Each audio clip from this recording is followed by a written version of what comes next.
I'm excited to be with y'all. Hear what y'all talking about. Mm. We're excited to have you. We're excited to We have are you. definitely excited to have you. Thank you. That's great. I believe everything is where it should be. So, who's doing our house rules today? All right, being that I'm off camera, Uh, You went on mute on accident. Somebody probably called her phone. Oh, yeah. I be forgetting that if you doing But oh yeah. So is it on in the group chat? that one. the Yeah. same one. Okay. Hold on. You got them printed out from last week, ain't it? Don't be You done coming lost for your me. printing. Hold up. House rules. Here we go. Let me pull it in.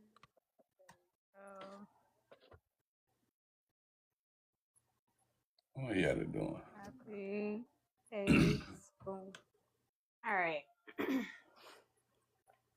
So welcome See, y'all again to Four Corners Podcast. I'm Jada Goat.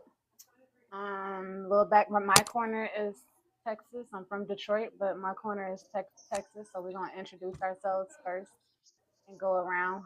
Whoever want to go next is okay. Who's next? G, you up? Sound? Yep. Go ahead. I'm G Taylor. I'm in Lynchburg, Virginia. My corner. I run a health and wellness ecosystem, writer, and peace and love to all my people across the land. Period. All right. Miss All right. Yetta. I'm Yetta. I'm from Brooklyn, New York. I'm here today. I'm putting my Hey. 2 steps forward, but yeah. Hi guys. And Peace, last but peace. not least, I'm Nevin Mac. My thing is just learning, listening, and taking in new perspectives. Um, my corner is Colorado. and tonight we have a featured therapist. I'm gonna let her introduce herself to Yes, yes, everyone, if she don't yes. mind. Hey y'all. Well, I'm coming Hi. from my corner is Charlotte, North Carolina, but I'm originally from New York. Okay. What Big up part? Brooklyn. A little bit all over. Oh, So oh, hey, I lived in Crown Heights before I moved down here. But grew up in Long Island, born in the Bronx, and so been all over. Oh, and the Europe. BX girl, Yes. Well, Yep. Yep. thank you again for joining us tonight. Miss Yetta from the NYC corner is gonna share our house rules for the night as we always Oh, start, wait, I just thought so you was everybody is ready. on the same page. Just so everybody on the same page before she. Oh, there she goes. All right, I'm gonna say I know how to pivot. Yeah, because I gotta. Pivot over here. This is real time with Four Corners, as we always remind everybody. It is no perfection over here. We have no it I ain't love no that. Y'all regular just be yourselves. yes. Mm-hmm. That That's that. all I know Yeah. how to be, man. Mm-hmm. All right, I'm coming, y'all. Let me just pull it up from my email. While she's pulling it The up, rules. I'm gonna share a little bit of I guess tonight's topic. Just that spill while she pull it up. So tonight isn't about proving religion wrong or proving church right. It isn't about debating denominations or convincing anyone to believe what we believe. Tonight is about understanding how our experiences with church, faith, family, leadership, scripture, and tradition have shaped us. Some of us were healed in church, some of us were hurt, some of us experienced both. So tonight we're making room for all of those stories while asking one question: what do we carry forward? And what do we lovingly lay down? All right. Okay, here go our house rules. Respect over agreement. You do not have to agree with someone to treat them with dignity. Speak your experience. Share your truth, not everyone's truth. Listen to understand. Listen for meaning, not ammunition. No personal attacks. Challenge ideas, not people. Allow room for growth. People are allowed to learn, evolve, clarify, and change their perspective. Intent matters. Impact matters too. Both can exist at the same time. Assume humanity first. Before assuming malice, seek understanding. One voice at a time, everyone deserves the opportunity to be heard fully. Curiosity over defensiveness. Ask questions before making conclusions. Leave better than you arrived. Our goal is not to win a debate. Our goal is to gain perspective, understanding, and wisdom. Period. Yes. All right. So I guess our first discussion question is, what's the first thing that come to mind when you hear church did it? What's the first thing that come to mind before we get back in our chat flow? What's the first thing that come to mind when y'all think about church did it? Chat, please engage. Please Yes, talk back please to us. engage, chat. Tap the screen if you don't mind. Thanks in advance to those who show love and send gifts. But please tell us in the chat, y'all. Like, what do you think about? What's the first thing that come to mind when y'all hear church did it? Oh, You know how it go. You know the flow it go. yes. You know how it go. Go ahead, George. You up there tonight? Church makes me think of everything. I think that for me, and hopefully this will start the conversation off good. For me, things are high, things are low, things are great, things are poor. There's maturity, there's wickedness, stupidity, lying, false doctrine, good teachers, poor teachers. Mm-hmm.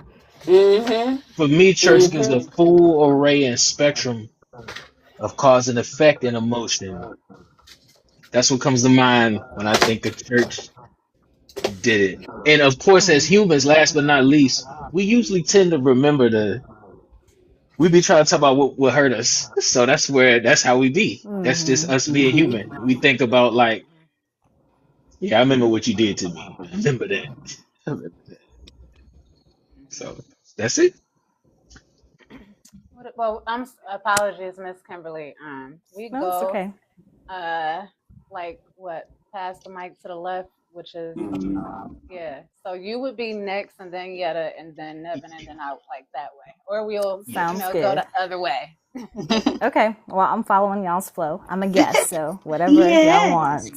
Yes. I think the first thought I had was like, oh boy, what did the church do now? You know, because it's always something about the church, and it's usually something negative that the church has done, right? But I think to George's point, like the church is full of broken people, and so I think you experience all of that inside of the church. It's just like a microcosm of what we experience out in the world, right? And so it's easy to see the humanness of the church inside of the church, right? But I think there's also a lot of valuable and good things about the church as well that sometimes we often forget because of the hurt that we've experienced. So,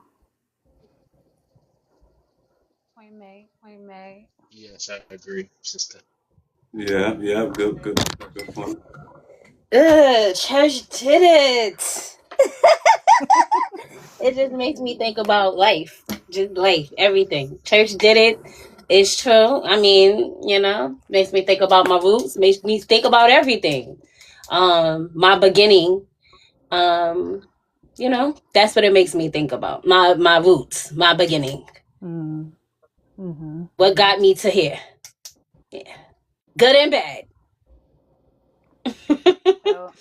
Okay, for me, when I hear church did it, I may fit the stereotypical I don't blame the church for much about life because church hasn't been in my life for some time. But when I hear church did it, I think of the big one of the biggest disappointments I've ever felt in my life. That's real. Mm-hmm. Absolutely. Absolutely. From when I think about, was that your Yeah, that's it. That's it. okay. That's it. When I think about, or when I hear church did it, definitely can echo almost everybody answer collectively. I definitely think about the hurt, my root, Mm-hmm. uh, a lot of confusion, fear, Mm-hmm. identity crisis.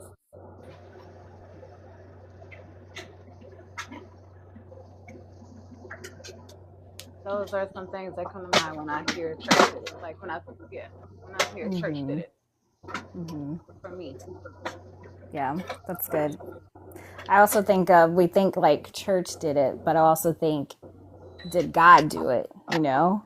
And Mm. sometimes we can conflate church with God or the people and their actions with God.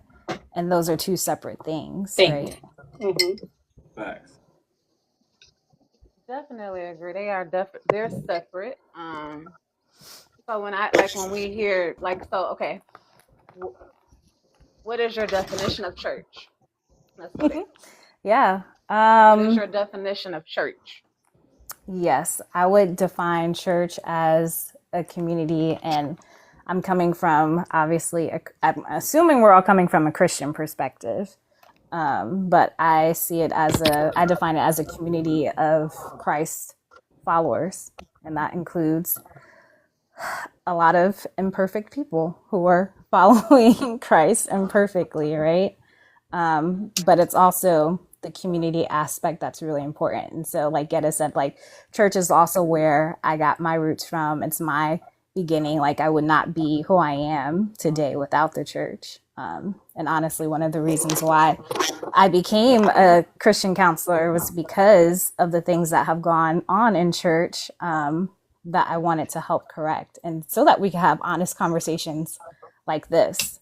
And so part of my upbringing, it was kind of like you just are supposed to believe, right? Without necessarily asking any questions. And I had to go through a whole journey of asking questions and really understanding what it is I believe about God. And I want to make it okay for people to ask these questions and have these conversations, because God is not opposed to our exploring, to our doubt, and all of those things. And so I think with that, there's obviously an opportunity for churches to do better.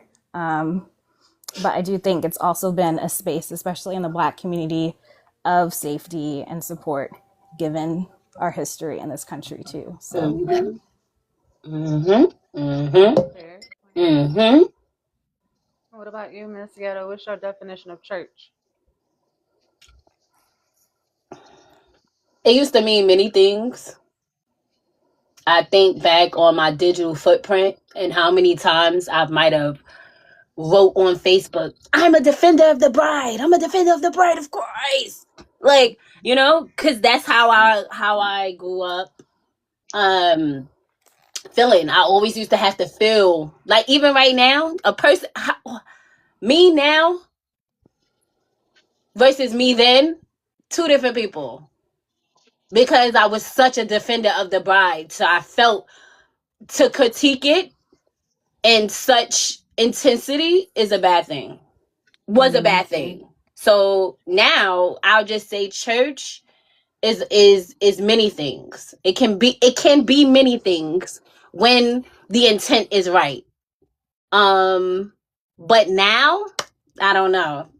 Now my definition of church would be different. Before, I could say it was a community center. It could have been a hospital. It was a gathering of like-minded people. Still to this day it is now, but that like-mindedness has a different term for me. Or I look at it from a different lens. So now church, uh, I don't know. I don't think I have a definition for it right now in this state, in this season of my life, because I'm deconstructing. Mm-hmm. Yeah, respect. Yeah. For me, church is a building or a collection of buildings. The church is the church house. I mean, now you have people. I like you said, Kimberly. Mm-hmm. God and all of that is separate from church. You Right. know what I mean? Like that. So to me, church is a building that you go to, and I believe you go to, and not to be offensive to anybody, but I believe you go there and have somebody tell you how to worship God instead of you having your own relationship with God or whatever you would call it. You know what I mean? Like that's somewhere where you go there for somebody to tell you how to be closer to Christ. That's my opinion. That's when I hear church, that's what I hear. I hear a building that for somebody. It's just like school. Mm. Mm. When I That's it. was, I'm sorry, go ahead. No, that was it. That was it. When I was younger, growing up, I would say it was, definitely my viewpoint was a building, where people go to and a group of, wherever, whether it was in a basement, whether it was in a, like wherever that building, that center chosen building, but as I've gotten older, for me, church means wherever I am, Mm-hmm. honestly, Mm-hmm. Right. because I don't feel like it limited to just a building. I don't feel Right. like it's limited to just a certain amount of people. I feel like the church is wherever I am, wherever you are, in my perspective of the church now. All right. I like that. I like that, G. sister. What's yours, G? Are we gonna To read me, the? I know. Are we Did you reading the one? answer? G, did you answer? G. Nah, he yeah, didn't. All right. church to me is an idea, and I call it an idea because it takes on different shapes and forms and meanings depending on the time and the relationship the culture has with itself. Most black people, we start church with us being born, but being older and getting into my indigenous history and aboriginal history and world history, I am aware that we have always had temples. So in my mind, I think the church wants to be a temple as it would have been in the days of old, but we have a little bit, more culture and stuff added to it. Now, I will say though, I'm a Renaissance type of guy. I'm very progressive, so when I kind of get into a system, I more think about how to progress it instead of exactly what it is at that current time. As I am also progressive, I am not what I am. I am not what I have been. I am progressing. I am living, and I have to reassess my values and who and what I am and the impact that I'm making. And I also try to give my own self grace for my own cultural nuances. So I do the same thing with church. But my idea of it really, oh yeah, my point where I was going was when I see it progressively, I think it takes the place of some type of temple for people. And I already say that because I'm aware Christians are deconstructing. I'm aware that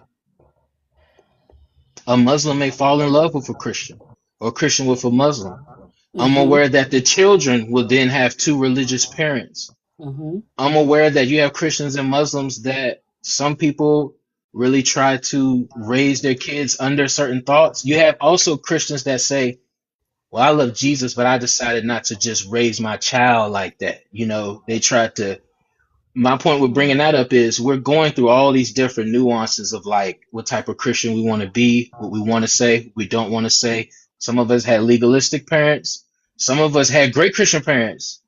Some of us don't know what it's like to be around a good Christian people. Some people, all of them have been mean and they always wanted. So Yeah. before I run my mouth any further, I just try to think of it progressively. And my point with being progressive is, um, I think it's important to take the responsibility to not leave certain ideals broken or how they are presented to you. Because if we have too many people do that, we won't do what's necessary for the children and how they experience these ideas. Um, and last but not least, I would even say, uh, the gospel itself has even taken on different forms. The gospel was more black at one time. It was more of a social justice type of gospel. It's been more of a prosperity gospel. It's been more of death, burial, resurrection, and sin and doubt and shame. And when you look at that, it's really not even one church, one thing, one said. We try to boil it down to principles, but if you really look at Christian culture, it's really a lot of different Things. amalgamations of things going on. And one thing I would say though is melanated people, what I think brings a smile to my face, I always try to remind black people all of the four religions were built upon indigenous and aboriginal wisdom. So while we can choose to be a Christian, all of this comes from our people, these soul sciences that they put into these motifs. They're just, anyway, that's just my reminder to people. Kind of like, let it hurt you, but don't let the pain go so far and forget like that's your stuff too. You know what I'm saying? Like you might not want the car no more, but that's your car. You know what I'm saying? Like your people made it. Anyway, So, all right, let's get. I was just went down a rabbit hole on that this week on TikTok. Yeah, that just said. Let me scroll up. Everything to what he was saying. I really did. I really did. I really did. We let's catch up on a few comments from the chat. Oh yes, they saying a lot of stuff. Thank y'all for coming in and being so Yeah, proactive. yeah, yeah. We Appreciate the chat. Hey, appreciate it. can we tap the screen? Can we do that, please? Can we get a Yeah. couple likes on the let's get 5K likes real quick. Yes, come on. Come on, I'm y'all. I'm I'm shooting for 1K and 5K if Yeah, you we feeling good. we have unhealed trauma.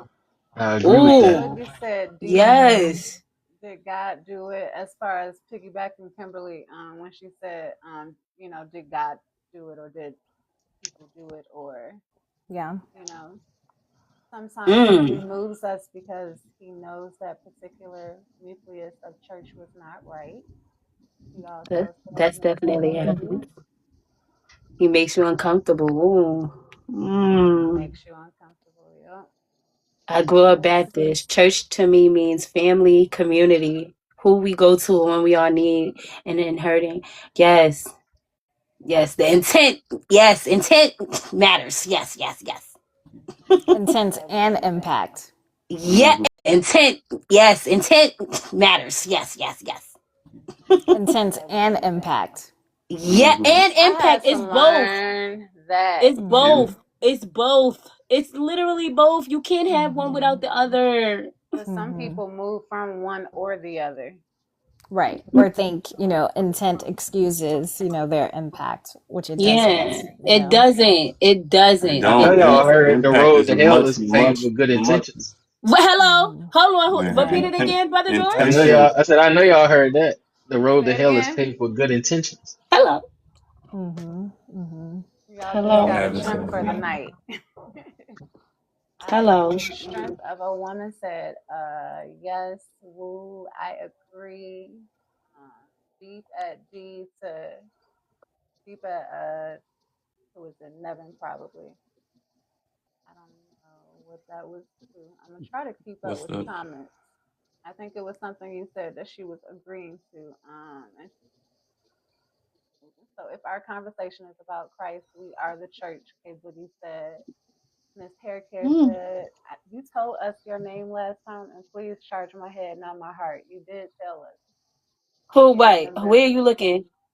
in the comments, Miss Oh, that's our KLES. good sis. That's our Yes, soul sister, she Miss said K that. Boogie. No, not Miss KBG. Cora. Hair care. Oh, hair That's care. Yes, she Kiki. did give us her Kiki. Her name. That's name what it Kiki. is. Kiki. Kiki. All I'm like, she right, told Kiki. us last Yes. time. She said he was gonna let you get it.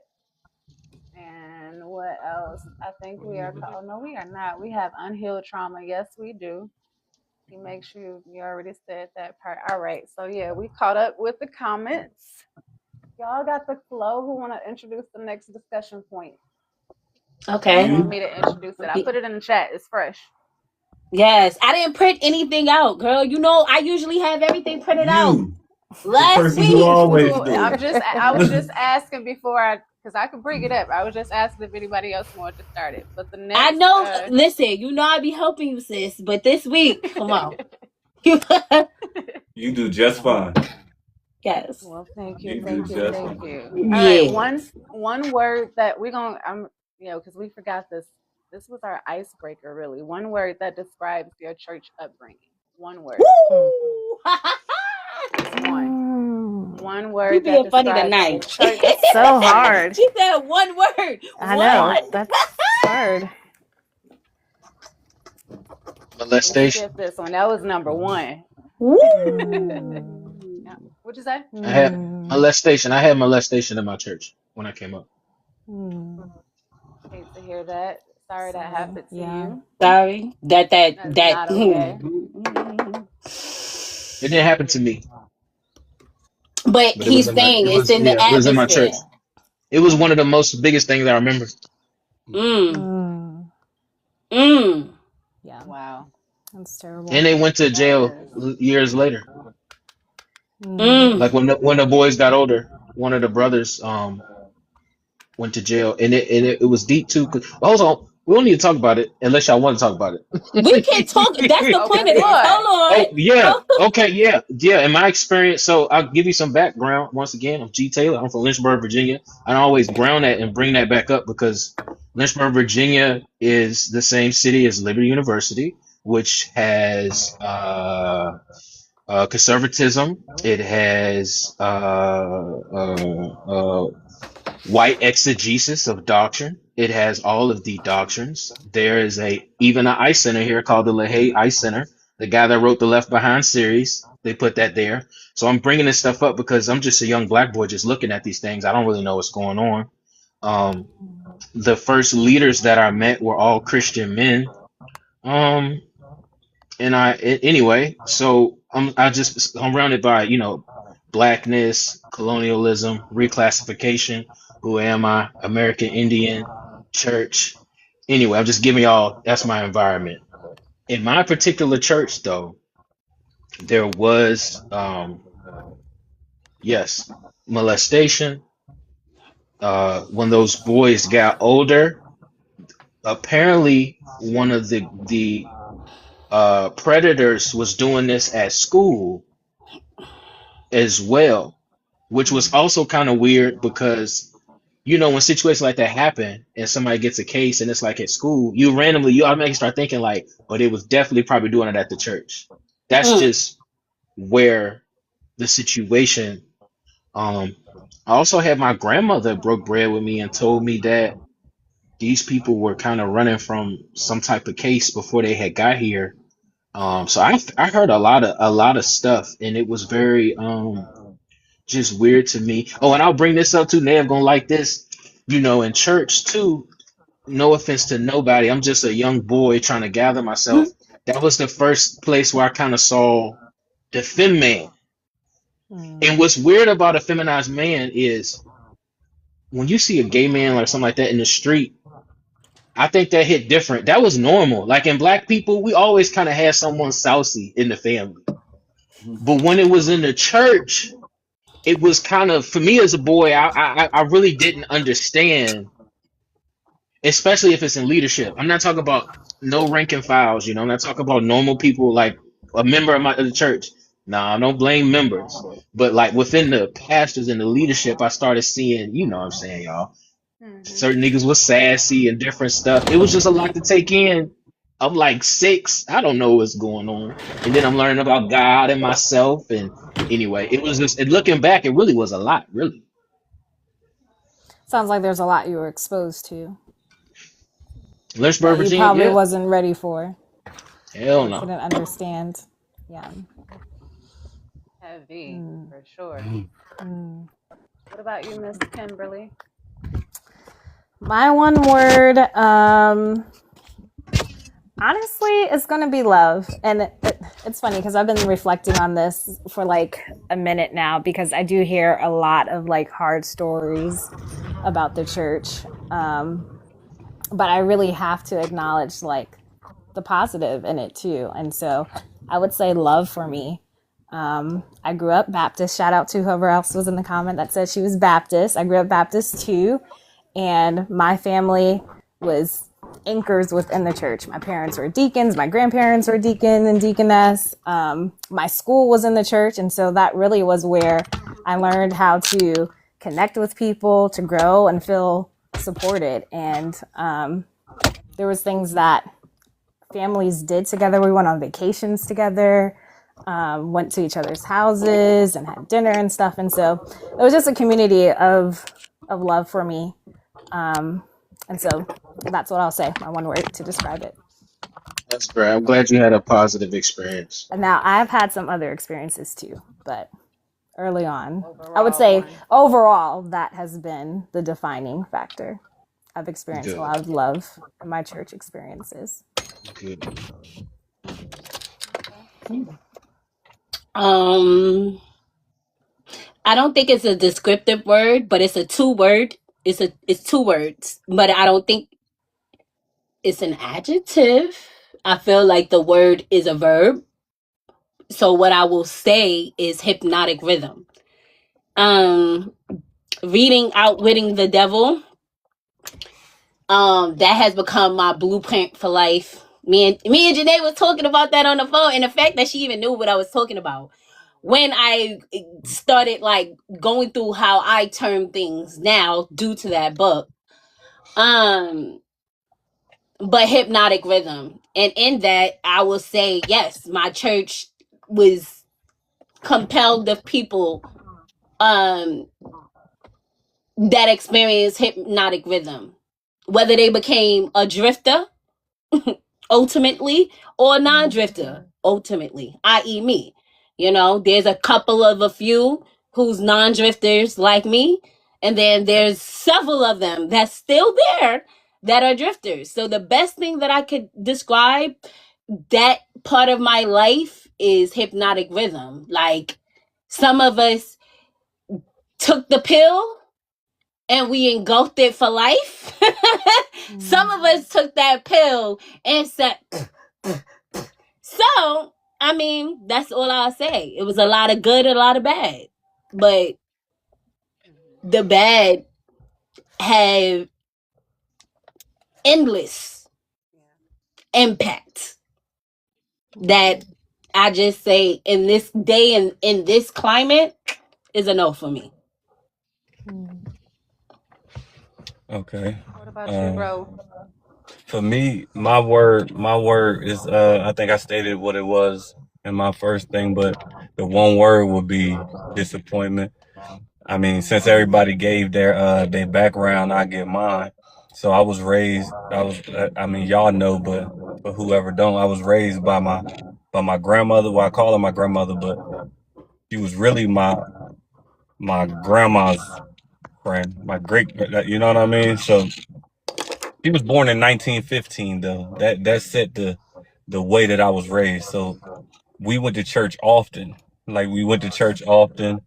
Um, I was in the choir. I ain't never get to play the drums like you, G, but I was in the choir and I had a solo. You hear me? Okay. But, Okay. Yeah. but like we used to go up there, all the holidays. I think some of the only pictures that I still have of me and my childhood are from me and my sisters and my grandmother dressed up for Easter. You know what I mean? So I was always fresh for Easter. Like, I think I had way better church clothes than I had school clothes. You know what I mean? Yeah. So that was church for me.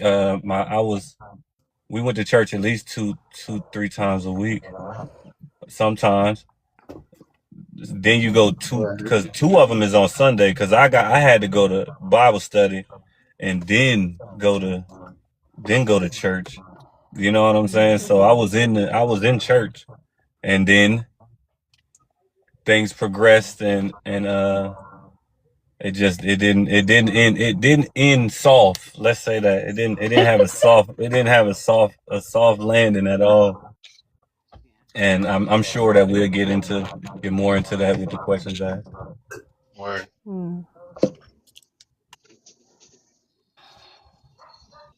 What was one word that describes your church upbringing? Mine would be restricted. Mm. Mm. That would be mine. I'm gonna follow suit background a little bit, just a little bit. I'm a PK. I was raised by, or most people consider a PK anyway. My dad didn't own or have his own. He does now, but growing up, he didn't have his own church or his own building or whatnot. But my dad was a minister. My mom was a missionary. They were very heavily strict. Uh, Cool JC, Church of Our Lord Jesus Christ. So they were like just really. My upbringing was it was strict. Mm. The panel already know, but to fill you in and anybody in the chat, um, yeah, my parents they didn't let me do anything, and it was all because I said so. God was against it. You would go to hell. Like that was what was you know that was what I was told. Wearing pants, wearing shorts, that was displeasing. That was frowned upon. Mm. Nail polish on your nails, going to the movies, enjoying like the very innocent things that I know now as an adult that's just pure innocence. Nothing wrong with like there was something wrong with everything. Everything, every single day. We were in church, like bro said, every single day, multiple times a day. I was in choir, I was in ministry, I was in praise dance, I was in praise and worship. Mm. I did all of the things in ministry. I even was with a guy, an ex, who was going to be in ministry, and a side spill of that, in his going and trying to prepare and go, we end up discovering he was trying to get with my 16-year-old cousin. Oh wow. Mm. So, but upbringing wise, yeah, restricted. No Mm. freedom, no choice, no there was it never was a choice about whether I wanted to go or not. It was demanded. Mm. It was either, and if I don't like if my parents didn't like it, then I couldn't I never was able to really have my own choice, my own, nothing Mm. upbringing wise. Respect. I admit, What I hear most is like you definitely get a mental framework that often lasts your whole life. That happens for a lot of people. And I also think that a lot of children are exposed to ideas that elders have a responsibility to have fleshed out before they express them or get our opinion on if we want to do it, even though as a parent you have a right to not do that. And we see that a lot of that was rushed on a lot of people. And a lot of adulthood is kind of pedaling backwards and remending Mm-hmm. things from the beginning. Yeah. I think that's something that's just common with even really Americans. A lot of Americans are doing that. We're it's a big word for it. We're reassessing it. The deconstruction movement. We just taking out, we looking and seeing what's out of order and trying to put it in the right way. That's pretty much it. like Mm-hmm. my mama said, taking the meat, spitting out the bones. Yeah. Yeah. What's funny too? Everything you say come from church. Earlier you Yes. was like, That's true. judge my So charge my maybe head and there's not my heart. well, that's Yes. not. The Yes. That's scripture. from church. Yes. That's what Church they Church got a Yeah, say. lot of church sayings. sayings. We keep them. Some of them we Yeah, keep them. We yeah, keep and them. yeah. That's why I do love Some, church too. So It's maybe some of key. there's them some we gotta truth, keep them. you We know? gotta keep them. Come on, they they're make sense engraved. in context sometimes. Hmm. You Yep, know, and yep. that's where you right in a sense of there was topics discussed that needed to be flushed out first. Like, Mm. but I used to think I love that my bishop, when I was in Lynchburg, used to always say, "Follow me as I follow Christ," and I was like, okay. But in the deconstruct, follow me as I follow Christ. Okay, okay. So deconstructing, I'm like, okay, follow me as you follow Christ consciousness. Hmm. That's my thing now. Like, I will follow you if you follow Christ consciousness. If you follow, there's a thing, there's a turn. I gotta have a turn for everything. So, I mean, that was the first person I feel like I started to use their words against them in a sense. Not to say that I said it to them directly, but I'm a take what you saying, boop boop boop through that mic. I'm And a applies to both of us. Hmm. Yeah, Yeah, now it's gonna pass the Yetta test. Like, how yeah. does this apply in my life, me? Yeah. So, Miss Kiki said Yeah. dreaming mentally is what she would say. Bible study, Sunday school, regular service, and prayer service was her experience. mm. Mm. Red nail polish, man, girl, yeah. My parents said no to color, period. It was I also only want to say clear. it was funny. What you say? I just want to add to it was funny. You The gotta church remember to was laugh funny. at it too. Yeah, it was funny. Yes, you There's a gotta lot of laugh at to it. it. It's funny. You can't not laugh at it. It Like, it For it, sure. some it, of it it is give hella funny. It's not it funny give. at all to me. Oh Nah, damn, And I feel you now. I understand what I you feel mean you by now. I understand what you mean by that, but when you consider, to be deep, one of the topics that come up in church is really the nature of causality, like why things happen and what happens and why it happens. And I just say I consider it to be funny because it may not be funny at all yet because you may not have went through the sands of understanding the nature of causality. But once you get past it, it's just like doing that with your family. You can have a very within a given family. You have the black. We got a family member that won't come around and is all hurt up forever about what happened. You also have those family members that seem to have a better attitude about it. And I also see Nev. There's often with exactly what Nev said. It usually presents itself in the family. Somebody looks at it, and it also reminds me. There's an analogy about two twins. One twin goes to jail. The other twin is successful. They ask each twin, "How did they get where they are?" And they say, "My dad." Right? Me. And the point was, is like the abusive father. Somebody responds completely different, and somebody may make their whole life around some of the pain from the church. Other people transcend it. And I just say funny because not funny in humor, not funny and make light of, but in the sense of you church to me also teaches this whole like hmm we're just so human, we're just so human, so regular, so fluid and so malleable. And also what church taught me as well was that the issues that I have with it present themselves in many systems. So that's why I've grown personally now not to be too hard on the church. You know what I'm saying? In the music, somebody is retarded and doing way too much and using people. In every space that I've been in, the bad things that I did see from the church, I also learned they exist in every space. So I had to reassess my heart and I came back to an understanding of okay, it's just like walking away from your family. And then you also can learn, you know what? I met a lot of people since I got older. Oh, all of us, in to certain degrees, are dealing with this. And it's not a Hmm. let it all go. That's why I think by the way, too, when I said funny, I mean funny in this very ethereal beauty, cosmic type of way, not laughable and to make light of in any way, shape, or form. People are definitely children. First of all, children are completely innocent, and a lot happens to children, um, even with the most good intentions in church. And I would never make light of that. Hey, yo, just so you know, I didn't take you when I said it's not funny to me at all. I didn't take you as saying what I said was funny. You was presenting funny as for your thing. I accept your. To me, it just not, and you know what I mean. I didn't take it as that.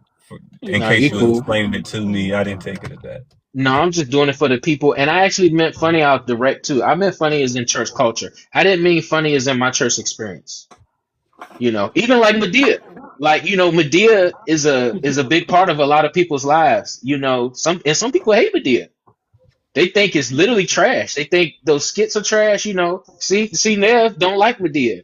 But a lot of us, I mean, we're raised in that kind of push and pull and big auntie and big mama, and even how Medea is herself. Like, she's kind of like, how she go to church and smoke a cig or got a gun with her. That Like, I Mhm. knew that ain't gangsters nobody. at church. I seen funerals where Damn sure wasn't Big Mama.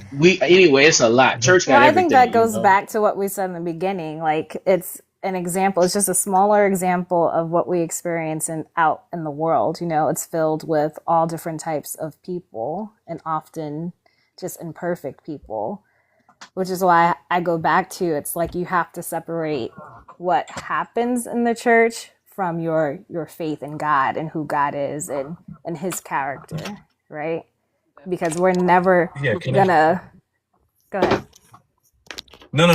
I apologize. Go ahead. No, My it's bad. okay. I don't know. Well, I I was just think wondering, are we're we never because going I'm to meet, the standards that we have because we're imperfect, right? And that's why we need God. right. So I'm not speaking about God. I thought we was talking about church. I ain't know. I think I it's ain't hard know. for me to separate the two, you know? Okay, well, Yeah, I respect that, but it is Um, a I'm it not is a speaking definitely a difference. about God. but I also do want to acknowledge that Yeah, I'm not. um, I hate that you guys have had such, and I mean, even me, I have had bad experiences in church, but I hate that that is something that we go through, because it's not okay. Yeah, It is what it is. thank you. I appreciate. Thank you so much. It isn't what it's supposed to be, especially for people who say that they love God and are followers of God. I I I I have some pushback, but I don't know if it's the time for that on the way you put that. But I respectfully receive that with all gratitude. Likewise. K Boogie said the pastor be a G at times too. I think that's when it's a good church. Well, your pastor used to. I just got off the streets. I'm on fire for God. Yeah, you got a good church. He cool. The pastor be a G, and let's catch up with the comments before we. Danny, oh, what's up? Hello, everybody, for tuning in. Let me see. I think we already got that far up. I'm just trying to make sure I don't miss nobody. And that's true. It exists in every space outside of church. Hey, Boogie was agreeing with you, George. Yeah, yeah, yeah. Amen. Danny I O want said, everybody to know that I know I'm enjoying all of y'all's feedback. But me, I'm not. I'm only speaking about church, so we know. Because we Yeah, taking on I feel you. outside parties and we taking on the rest of life. Me personally, I'm just speaking about. I'm keeping the main thing for me. Yeah, But respect. I do respect how y'all speaking, and I receive it. You don't have to change it. I just want y'all to know that that's what I'm speaking on. Mm, So, because I would hate to offend somebody from talking about like now they mm, think I'm talking about God or any of that. You know what I mean? I'm just talking about the mm, church. That's why my description was a building. Gratitude. I receive that. I know what you mean, mm, brother. And knowing that y'all descriptions was different, I'm receiving what y'all saying. I'm receiving what y'all saying as y'all's descriptions. mm, And getting ahead of that distinction is wise. I appreciate that. That nuance. Church has a lot of nuance, and we mm. got to be careful. Well, I do want to acknowledge, and this is describe It's that or explain that, I was gonna say that's been most of my um I guess what I've been avoiding with most people that I grew up with in church. I don't really tell a lot of people about my deconstruction journey. I Yeah. don't because the first thing they think is, "Oh, you on devil." So since when I mm, my critique of the church, man, I'm on devil. I'm on I don't love God. It never gave atheists. It never gave atheists. Yeah. It never gave agnostic. I'm just critiquing Mhm. the belief system that I You grew up breaking in up. and the figure. Oh, I hold can hear on. you, sister. I hear you. I heard her live. I heard her mm, good. Like it's like, it's never gonna give that. Oh, it must have Like been my phone breaking up too. I'm not ever gonna it's never given that. It's never given devil worshiper. I'm just critiquing the belief system that I grew up in, learning and unlearning Yeah. in real Yeah. time. Yeah. And Yeah. I just feel like it don't equate to me. I Yeah. try my Yeah. best to decipher between me critiquing the church, lowercase c, and God. Like, I have Yeah. to. Like, Yeah. It's like yeah, everything already is right and in place. Why would you fix something? And it's like that's very, very right. dismissive. Like, no, mm, you mm, don't Yeah. do that. That's what they do. Yeah. Yeah, yeah. And that's a lot of the things. So I remember telling my niece in March, I told her like how her mom, my sister, I would never have a conversation with her over nothing, none of the knowledge that I've been gaining, none of it. Like I'm never gonna even have not one ever conversation. She can continue to send me all the scripture she want. I'm gonna continue to just, oh yeah, yeah, yeah, yeah to them or whatever. I'm just never gonna do that. I'm never gonna do it. Why? Because I've already seen how they've done other, not her per se, but mm. just the collective, how they've treated people when they start talking the real. Like, so I don't have time for that. You believe what you believe, and I'm gonna let you think what you want to think about me, and what Move you think on. that I'm agreeing with. Whatever, like whatever. That's what Yeah. you believe. Oh, okay, great, great. I'm not arguing with you. I'm not telling you nothing. You go ahead and do what's good for you. Don't ask me no questions about what I got going on. Because number one, you know you're not ready for that conversation. And yeah, so save it for David. For David, respect. Save it for Yeah, David. I do think that Nah, but is a that's challenge. something I stole from a TikTok creator, Tyrone B. He a New York TikTok creator. What you say, Kimberly? No, I do agree that is a challenge that there isn't enough space made in the church to question, to explore, to really talk about why we believe what we believe. And yeah, I hate that you're getting that judgment because it shouldn't be that way. Mm-hmm. Mm-hmm. Miss I Kiki mean, it's not said, everybody. Miss Kiki said, church now is giving composition and judgment. Hard to get the word with everything they're doing. Mm. Huh. Yeah, moving beyond how we came up. Yeah, going back to the Drusy skit, you got lights, camera, action now, social Yes. media. I had a girl come in my job and was talking about how the people in her church who have better social media accounts are seen more of an asset in the ministry than other people. And I was like, oh wow. Oh yeah. See, that's insane. That's insane. But, but of course, all that happens. All that Mm-hmm. happens. That's why I also look at it as church culture. It's a culture too. It's a culture. It's a culture. So Good, what bad, would the y'all, ugly. what you Go ahead, say? sister. My bad. I No, said the go good, ahead. bad, the ugly. That's it. That's all I said. That's what we about to get into. What can you say for yourself that you loved or liked about church? The beauty, community, gospel, belonging, like any of those. Just as examples, what would you say you loved or liked when it Yeah, came to? I love my people. I love black people. I also went through a experience when I was Presbyterian. Me personally, I love the knowledge. I love the wisdom. I loved when I got into theology, it was interesting to me to receive different schools of thought and the way they try to order the thoughts. I had not been exposed to that, so that was very interesting for me. Obviously, I love the musicianship. I met a lot of musical geniuses in church. I met a lot of creative people in church. The women, obviously, I mean, you usually fall in love first. You have different situations. I had a daughter when I was 16 years old. It was the pastor's daughter, and he facilitated the relationship with her. Um, so it's a part of my whole life. So I really do loved all of that. Great teachers, some and I met a lot of. I mean, like I said, it's church is church culture.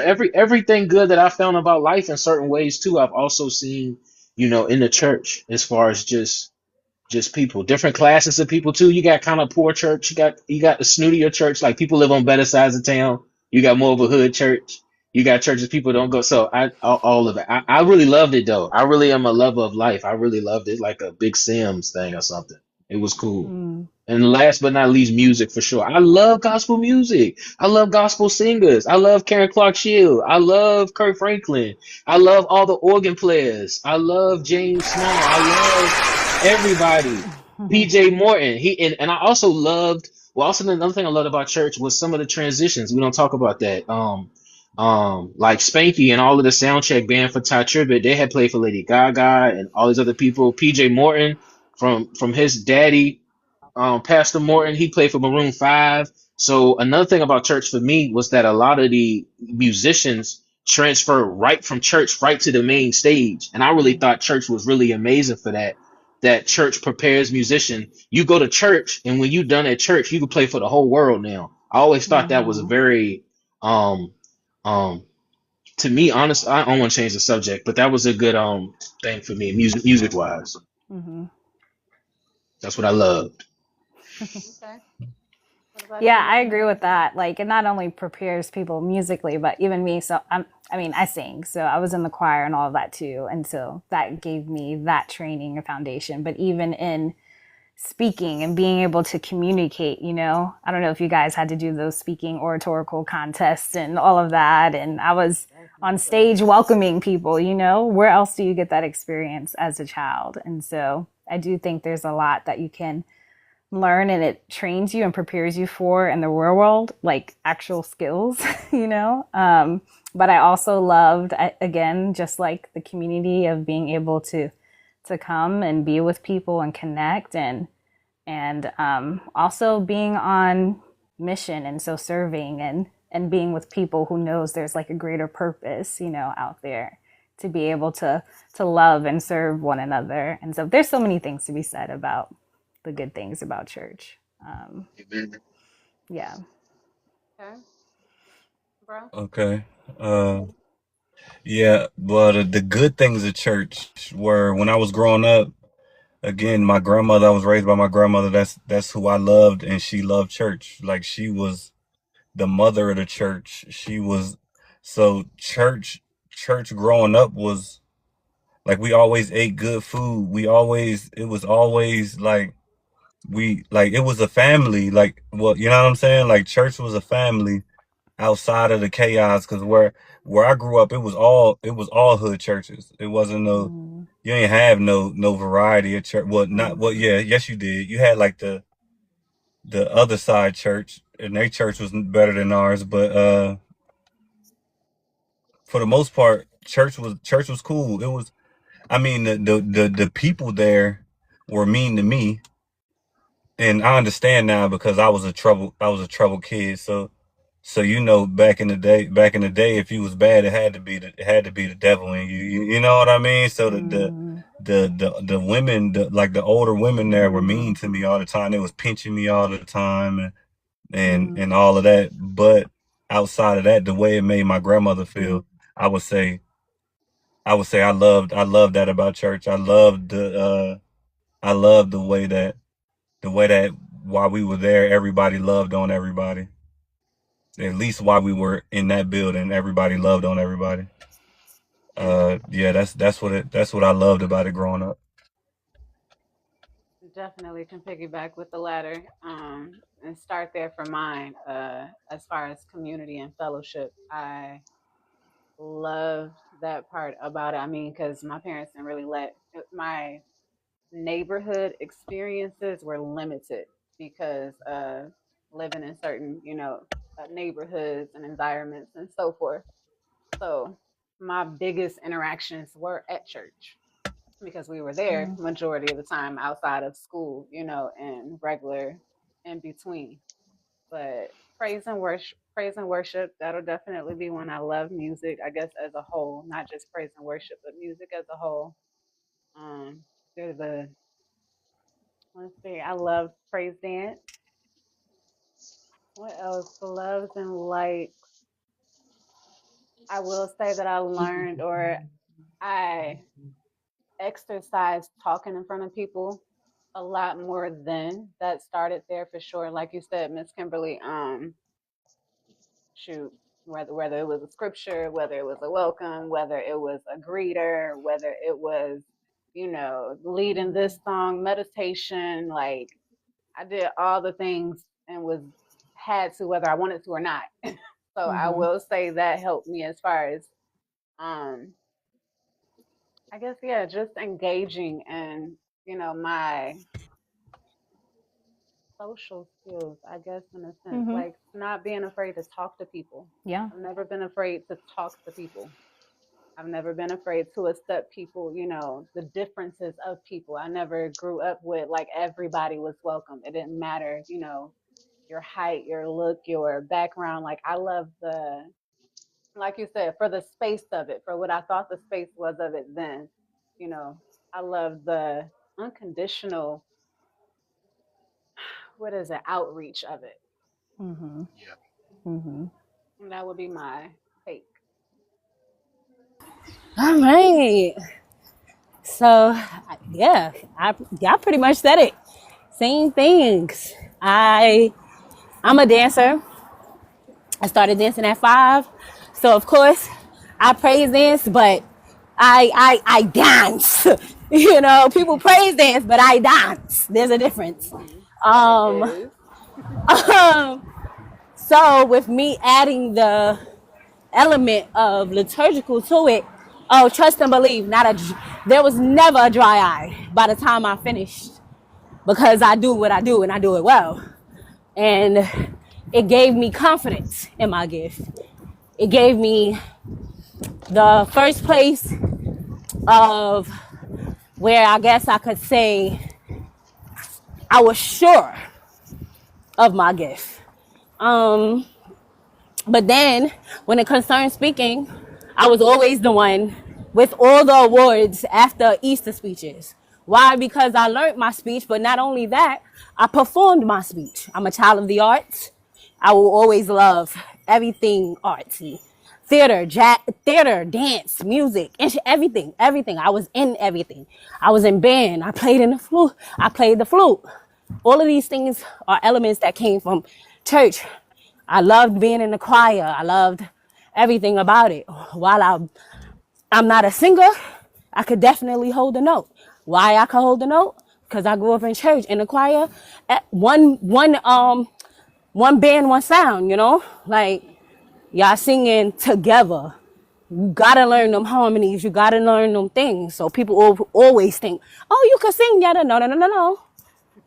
I just know the basics of what is necessary to be done to make it sound good. But I'm not no singer. That ain't my thing. And I'm never giving up gospel music. I don't care. I don't care. I don't care how much I deconstruct. I'm never giving up gospel music. I'ma just change some of the lyrics to some of the things that I feel are harmful. But I feel like gospel music is ancestral. Yes. Yes. There's a sound that's in there, a call and response that's definitely from the ancestors, and there's a Yes. reason. There will always be a reason for it. Yes. So yeah. Um, but yeah, I love everything Aussie about everything creative that deals with the church. Oh, I love it. Oh, I love it. Oh, and I love to shout. I love to shout. I just love to shout. I do. I love that thing. Hit them drums and it get up in you. I love to shout. I just love to shout. I don't know why. She I be in getting the one out right I now. be in the Right It's an club. now. original black sound. Yo, I be in the club and me and my little sis, cause she grew up in church with me, we'll be like, let's shout to this song. Imagine girls just randomly like, let's shout.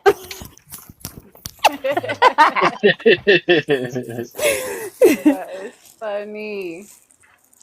Miss K Boogie said, I was on my school's choir. Very artsy. I love the arts too. And yet, most importantly, you love God.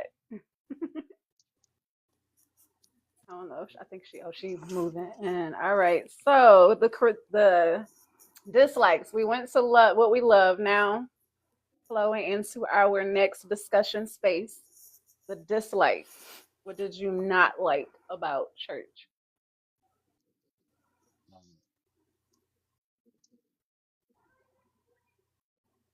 What I didn't like and what I discovered and what has become the mainstay of my professional career and my writing is that um, there were just a lot of false premises in the leadership, in the liturgy. There's a lot of things not understand about history. And the reason I go to leadership first is because I learned through church not to judge the rank and file, like not to judge the average Joe. You know, start with seminary, start with what they're taught, start with it's just like when you go to school and they have a curriculum. It's like the teacher is carrying out a design system that has already been there, so you have to address the system. So far as dislikes, I didn't like I'm not gonna give no disclaimer. I did not like the framing of nature. I do not like the framing of the ancestors. I do not like the framing of the feminine. I do not like the framing of character design. And what I mean by that is I think church presents a quote unquote working model of character and how someone should grow up. I think a lot of people took it very seriously and it wasn't conducive to growth. And even if it was, we ever so often we have to reassess it. And sometimes when the newer younger people come to reassess it, it upsets the older people that wanted to stay in the working model to them of how it was. Uh, those were the main things. I really felt like I disliked the things that they were essentially teaching men and women about self. And last but not least, I very much so dislike about church how at the end of the day, it's actually a school of thought within many schools of thought, and leadership only wants to be in a lot of 90% of 99% of the time they want to be 99% of the time a Christian leader only wants to be in a certain framework or a certain school of thought, and especially as melanated people where we run all of these frames of thoughts and they have evolved through our people. I think that is at remiss and at the expense of all of our brothers and all of our women, and I completely disagree with that. Okay. Wait, wait. Miss Kimberly, you want to Okay. touch? You don't have to call me Miss Girl. Make me sound old over here. Mhm. Mhm. Kimberly is fine, or Kim. Got it. Um, I would say I think the main thing that I disliked was learning that um, I had to perform or earn my way to be loved. And so I think I learned that, if you do this, you do that, you don't do this, you don't do that, maybe God doesn't love you or you're going to hell, right? And I think that causes a lot of anxiety, a lot of lack of identity, and is opposite of the gospel, and opposite of grace. And so that is something that I had to deconstruct from and reconstruct and learn that, God is a God of love and has infinite amount of grace towards us when we believe in him. So, yeah. Oh. Mm. Mm. So we talked about it before. I feel like the purity culture. That automatically, as a woman, automatically irritates my soul, irritates my soul, irritates my soul. Um, the erasure, or not even really erasure, but Bro brought it up earlier about seeing effeminate men in church. So my thing is, what I'm gonna say is, I don't like the prostituting of same-sex loving people from the church. They good to sing your songs. They good to do all of the above to make you look good. And then you tell them that they can't live the life that they did not create. I mean, I 100%, because now I'm 100% open with my sexuality. I wish I was the way church wanted me to be. I wish I was. Y'all prayed it out of me. Y'all had me in circles. It did not work. All them tongues didn't make me not like less like women. It did not. It didn't work. It didn't work. It did not work. All of that. All of that. And it did not work. I just wish, let people love who they love. People, let them love who they love, because, I mean, the way I tore myself inside and out, the way all of it, when I think about all the ways that in itself destroyed a part of me, and I should have never had to cut that part of me. I should have never had to cut that part of me. It should have never been like that. Like, I should have never felt like, oh my God, every day, like, okay, don't think like that. You're going to hell right now, right now, right now, right now, right now. Like, all because I like what I like. I can't make myself not like it. I can't. I wish I could for their sake. For them, you know what I'm saying? For years, I used to feel like for people to not have, for it to be that way. And it's not because, and that's what made me so private about it. It's not like that I hid nothing. Anybody who was around me, who loved me for real, knew the real. You know what I'm saying? But I feel like I wasn't how I am now. Like, I wasn't how I am now. And yeah. So that's a big thing I dislike. Don't like the fact that you prostitute the same sex loving people, all for their benefit, but they refuse to let them love the way they want to love. Like, fuck out of here. And I mean that with my whole chest. Because if I marry a woman, it don't have nothing to do with you. Nothing to do with you. It should not matter. It should not matter. So, yeah.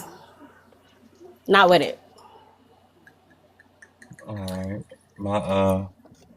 My dislikes. What was the question again? I lost the question. What you disliked about the church? What I disliked about church? Mm-hmm. Um, I dislike that everything was so factual, and it was like who are you to tell me that I must do this? Kind of like what you said. How are you to tell me that I must do this or I'm going to hell? Right. Like, but you can't tell me where hell is.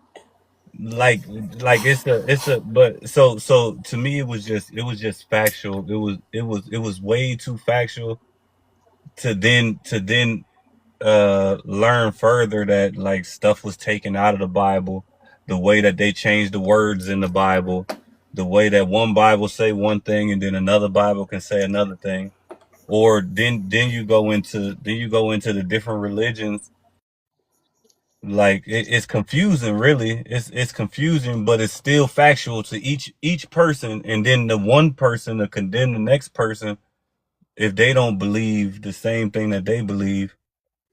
When it's like that's not what it's supposed to be about. I ain't think, like, you know what I mean. So I just dislike the way things was factual. based on nothing that was actually factual. Like none of that. It's nothing to me.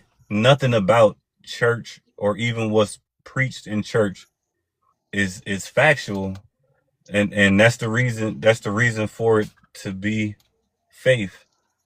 I do have faith, but not because of nothing that not because of nothing that the church told me. I feel like it's too many. It's too many. It's too many holes. It's too many holes for it to be preached as such factual. That's what I disliked about it. I feel that. My dislikes would definitely be kind of really piggybacking on a few that's already said it.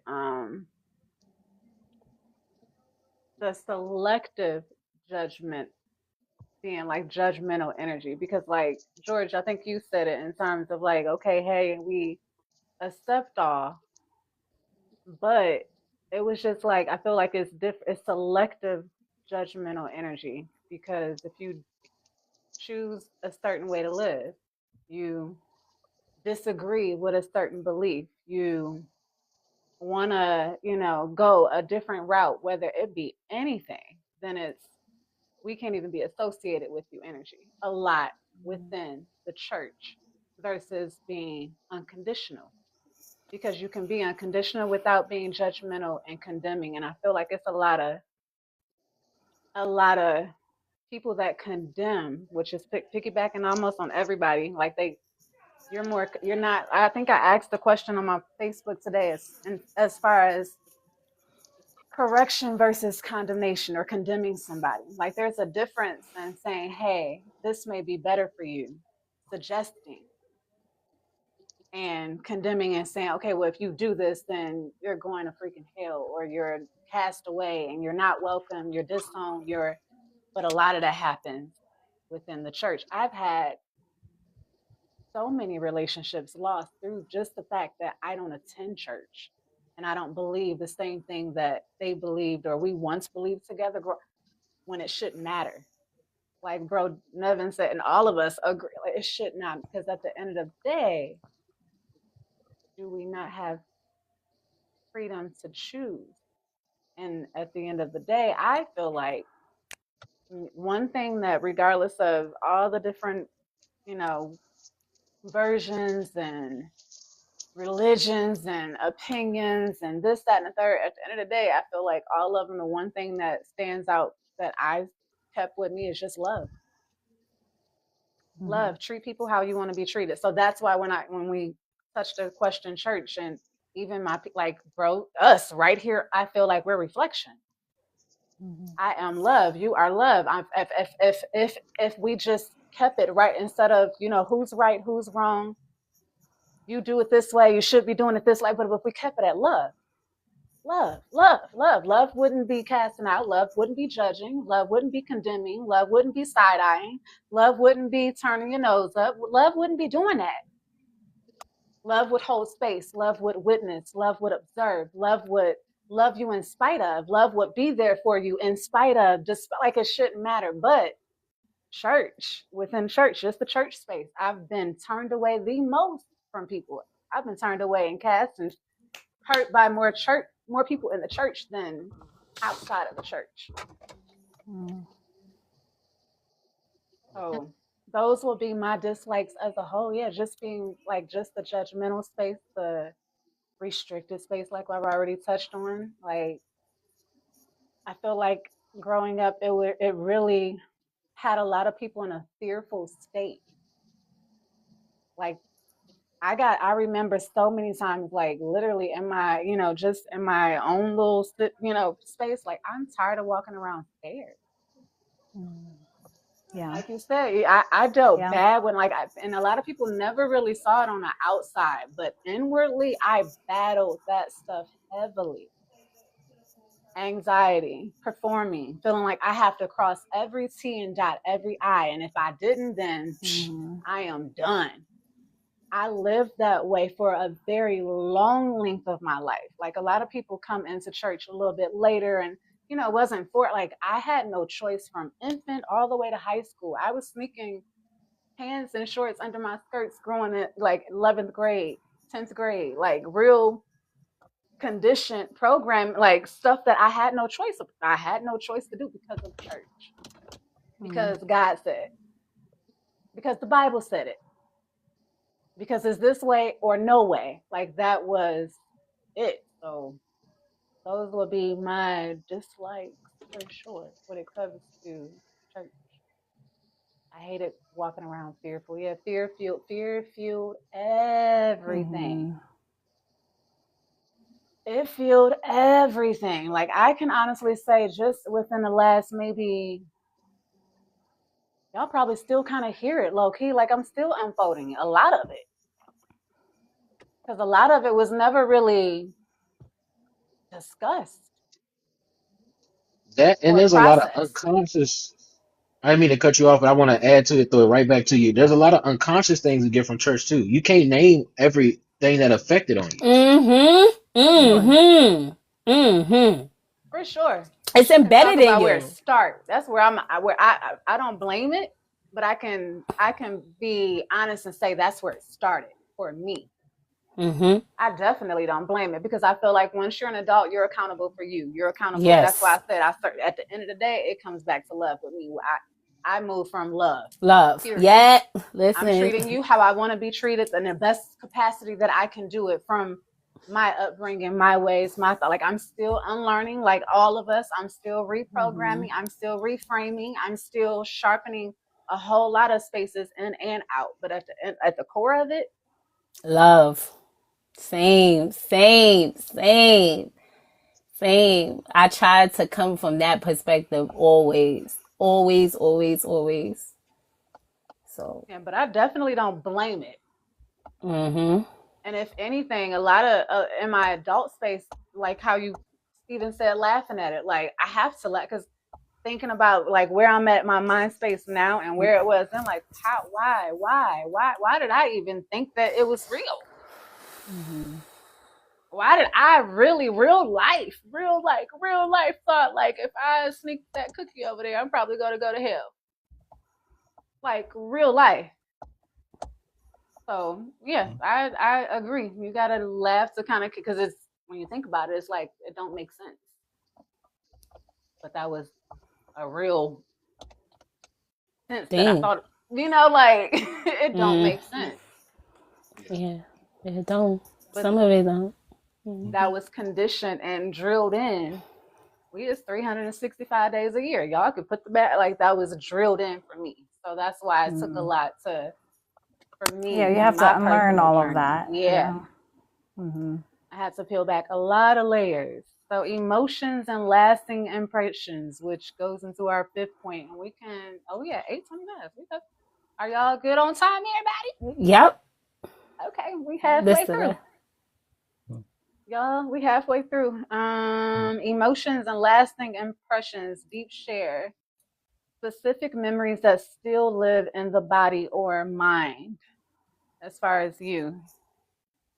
As far as self goes, specific memories, if you want one or two, or whatever you feel comfortable, that still live, you still move from mentally and physically because of church or from church, stemmed or rooted in church. I can't go first on that. I can. Okay. Go We ahead, can go bro. this way. My lasting memory. This will be the memory which made me feel like church is a no go for me. Like church is a no go for me. So as I spoke of earlier, this is more of me. This is y'all learning something about me that a lot of people don't know, right? So how I grew up in church. My grandmother grew up in church. She was church. She was the mother of the church. Now my grandmother was old. Like I said, she was born in 1915. So as she got older, she couldn't attend church as much. She couldn't go, but the people of the church would still come to her house. So they would come to our house. I'm talking about do the service, communions, do the everything will come to our house after. Like they would go to church and then the sisters would come over and they would do all of that, right? So now they switch pastors for the third time. You know what I mean? And church is still church. Everything is everything. Now I done went to Texas. I done went to college, and now I come back from college, and now my grandmother is 90s. She's in her mid 90s, and she's basically on her last years, right? So they would still come to the house. You know what I'm saying? They would still come to the house. They would still do everything, but it wasn't as often and as frequent as it was. But we would still receive those brown envelopes where they ask you to send in your tithes.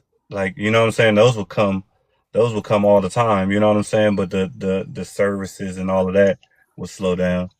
So now when it comes time for my grandmother to pass on, she was a forward thinking person. So she had written down every aspect of her homegoing service.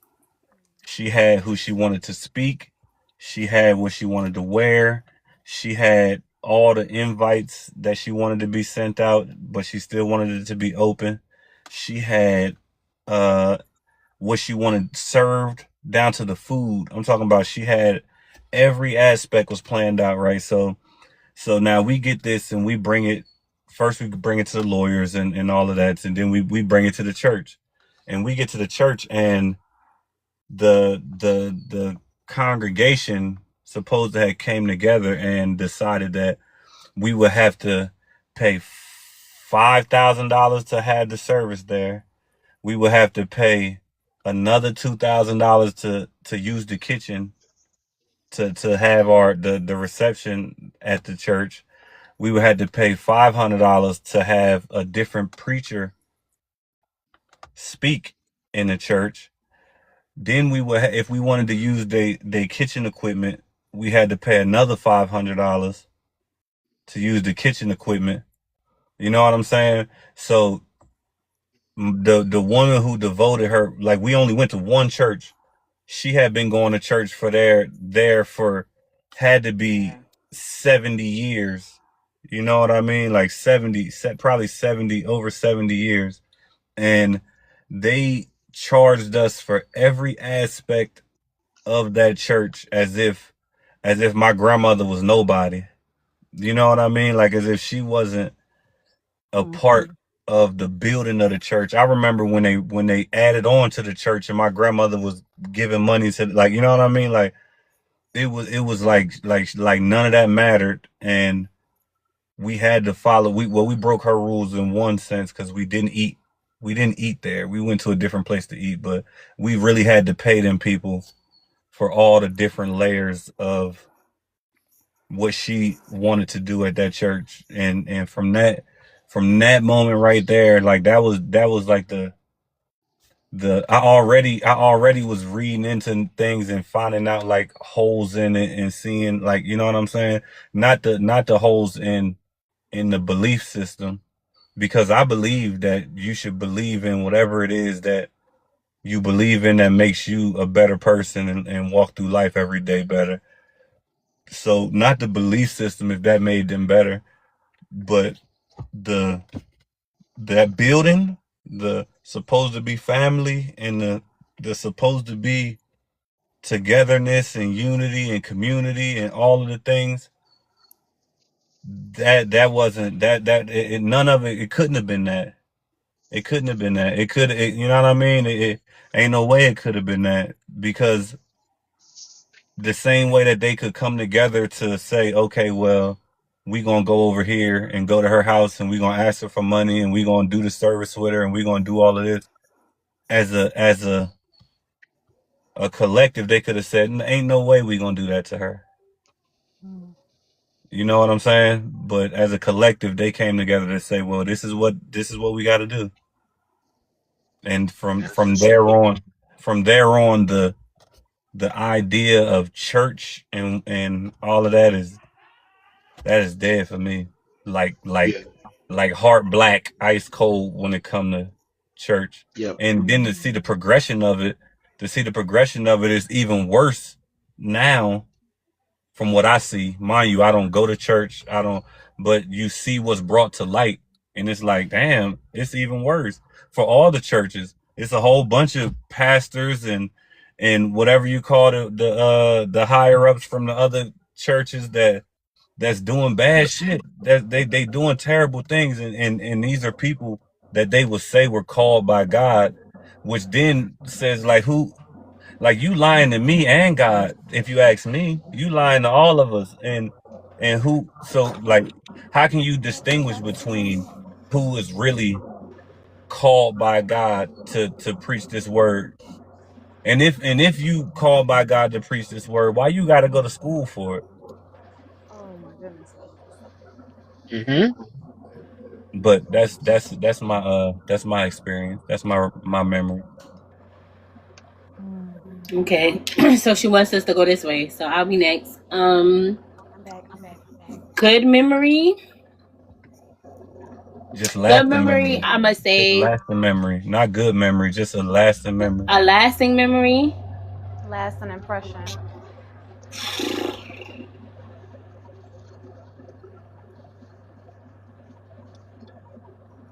Um, Being that I use purity culture as a thing I dislike, I must say watching numerous girls be sat down during their pregnancies.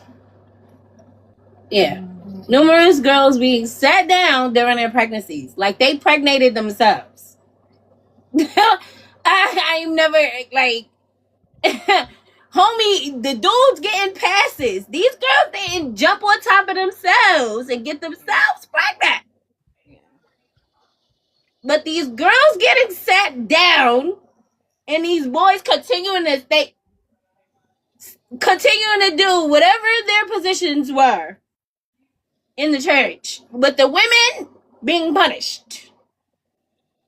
Mm. I'm that's gonna forever do something to me. Cause I don't feel like it takes two to make a baby. It takes two to make a baby. And I feel like if one gonna be corrected, all need to be corrected. All need to be corrected. These women didn't get themselves pregnant.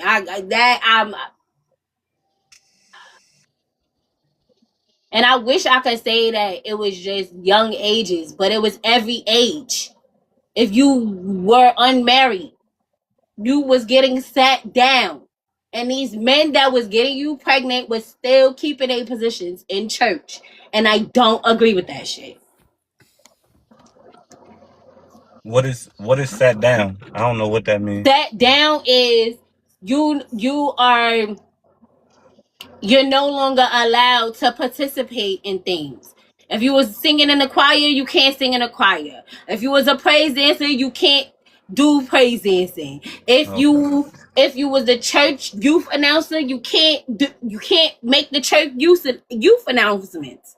If you was an usher, you can't usher any position. If you was a deaconess, you was sat down from the deaconess board. If you was a missionary, you was sat down from the missionary board. If you was whatever position you held, the woman was punished, but the men were not.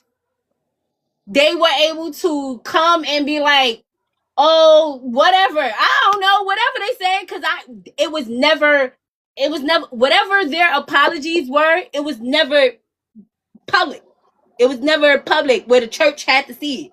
Only the girls was the ones who went up in front of the church and was pretty much apologizing for like being pregnant and being unmarried. Because ultimately when it came to the responsibility of sex and having sex always relied on the girls. It was never no responsibility on men. It went to even how we were told how to dress in church. Don't wear this, don't wear that. All because you can tempt your brother. It was never, oh, I love the way this fit on my body. I Sexuality was not something you could ever um applaud, which is why I do it now so effortlessly. And I'm like, I don't do this for the male gaze, I do this for me. I love my body and I love wearing form-fitting clothing because I like the way my body looks in a particular clothing. It's not for you. I do this for me, you know? But it took a lot of unlearning and learning because sex, who you are, how you are as a woman was always predicated on you. It was never the man's fault. It was never his fault. If a guy stumbled and had sex with you and he stumbled, it was your fault. You as a sister was supposed to uphold the standard.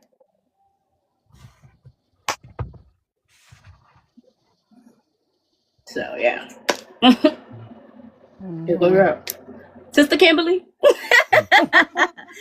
we in fake church right now. Yeah, I think I want to go last, if that's okay with you guys. All right. Okay, G. Well, yeah, I can't think about nothing right now with what you was talking about. And I would just say in those situations, I don't know. I think you make a point about.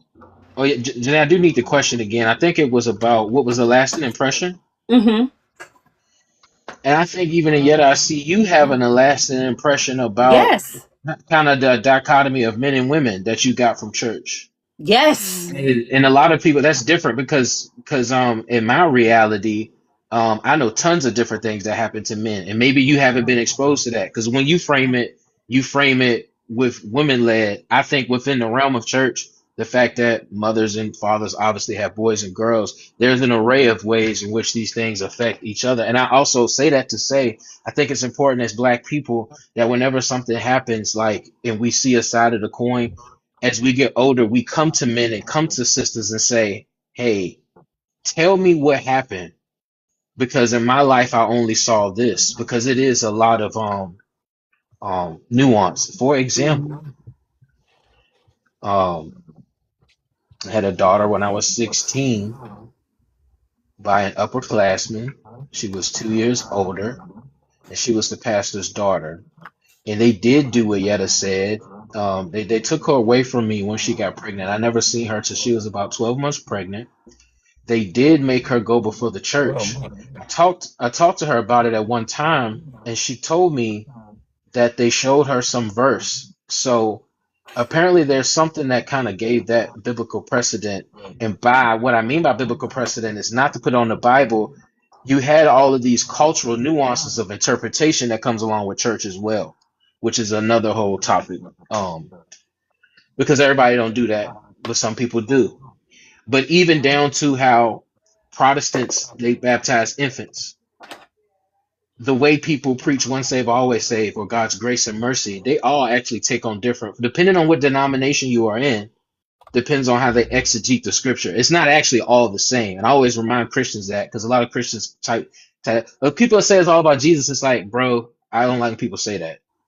Church is a story and it has a history. Let it all be what it is. Everyone has a lot of the me personally, I could break them down. I could go through apostolics are more fire and you're only saved if you are raised from the water with the baptism of evidence speaking in tongues. You got fire and brimstone. You have the code. So all of these nuances are very different. Anyway, back to me and my story. Because what Yetta said is profound to me. I have too many things to say, but I'm gonna just build on what Yetta said because she was on that, and that actually happened in my life. They took my baby mother. They took my baby mother and they made her apologize. They kept her from me. That was the first time I had ended up in court. I'm very young. Um, and I did actually lose my daughter to that. My daughter told me when she was about 18 that I hadn't been there for her or something, something. And between me and y'all, the truth of it is like it's just an unfortunate of event. Oh yeah, I bring this down to you Yetta because hopefully you can learn that from me today. Like nah, like yeah, they did that to her, but they essentially ruined my life. and ruined my opportunity to love my daughter. Uh, when I was to a degree completely innocent, I was 16, Mm. and they facilitated my relationship with her.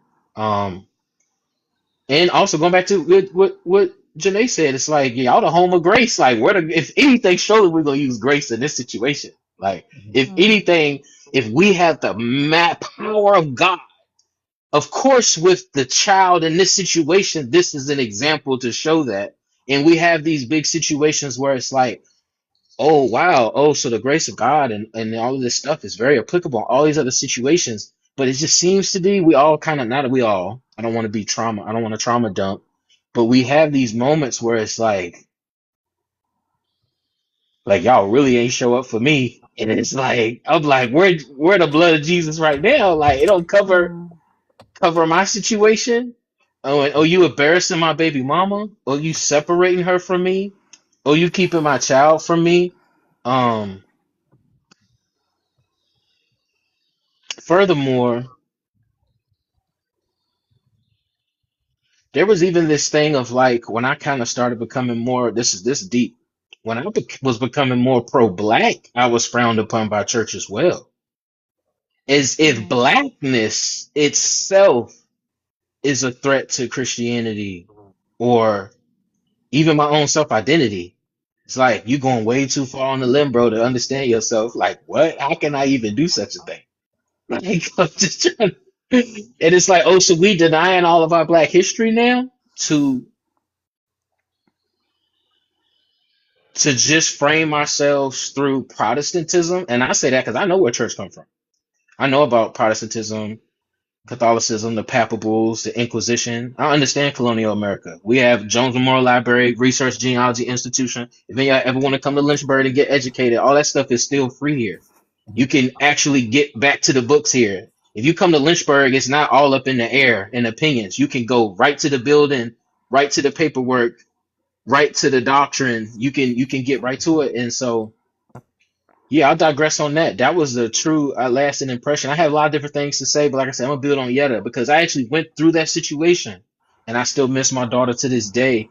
And it is wrapped up in this motif of blackness, what's right and what's wrong, who's serving God, who ain't, what is love, oh, you ain't been there for me, and what is it to be there? What is a man? That's another thing that boys go through in church. We get preached this archetype of a man that they might start saying you're not being. Same thing with women. I feel like that's what Yetta's point to with purity culture, because purity culture comes in. Let me give you sexual identity and framing, and then let me tell you as a woman what you're not yet and what you need to be. And I pray for sisters. I really do get it. Like I really do get it. I understand that this is why all the times I even stay away from women. I understand a lot of these working models that they gave to women. I'm not beyond understanding that her and her aunts have went through this. I'm understanding if I date you or be your friend, all of this stuff is in your family. This stuff is very heavy things. And if you don't allow me to come in and solve it, which most of the Too time, and that goes bad. back to Nev's point, with like some of the stuff we say behind the scenes in the chat, it's like I can literally come like a construction worker, Nev. I know how to take it apart, put it back together, but you'd be surprised what people to do to me because I know how to do that. You know, now it's like, who are you to fix us? And it's like, yo, what am I supposed to do? Y'all want me to be a leader? Am I supposed to be a man? Or y'all want me to sit back and let y'all's arms and legs fall off and know y'all falling off the cliff and then call myself a black god when you it's deep.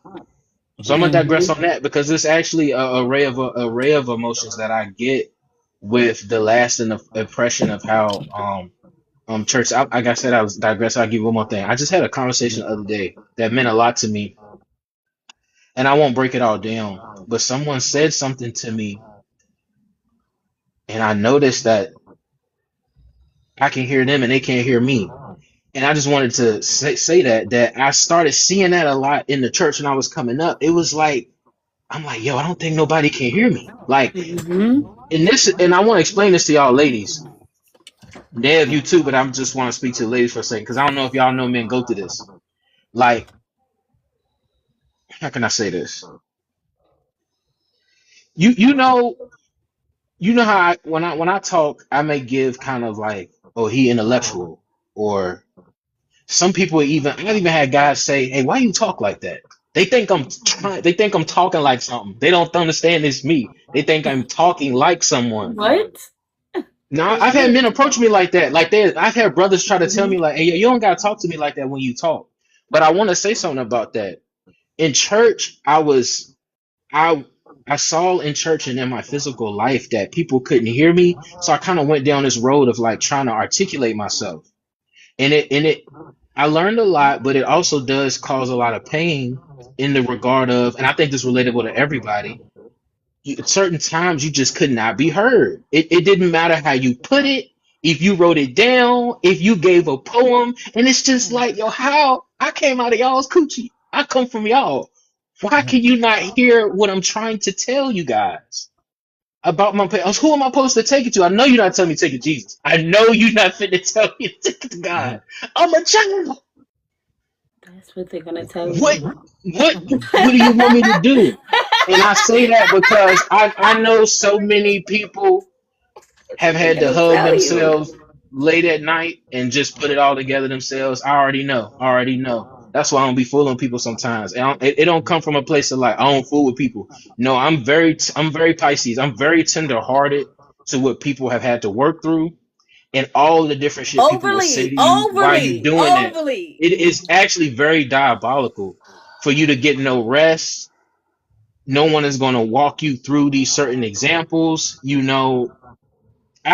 I love this healing culture we in, but what I don't like about the healing shit is everybody on like a eat, pray, love, self island inclusion. I'm gonna figure it out. And I'm like, I don't think that's how it's supposed to be. We're a network of people. You're not just supposed to go heal by yourself all the time. Mm-hmm. Mm-hmm. You know what I'm saying? Like, no, it's reach one, teach one. I'm in your hands and you in my hands. And going back to what I said, some people can't even hear what you're saying. I've seen it, bro. I've seen people pour their heart out. People cannot even hear what they're saying. It just got to be something else. And I was just like, yeah, something wrong. Something wrong.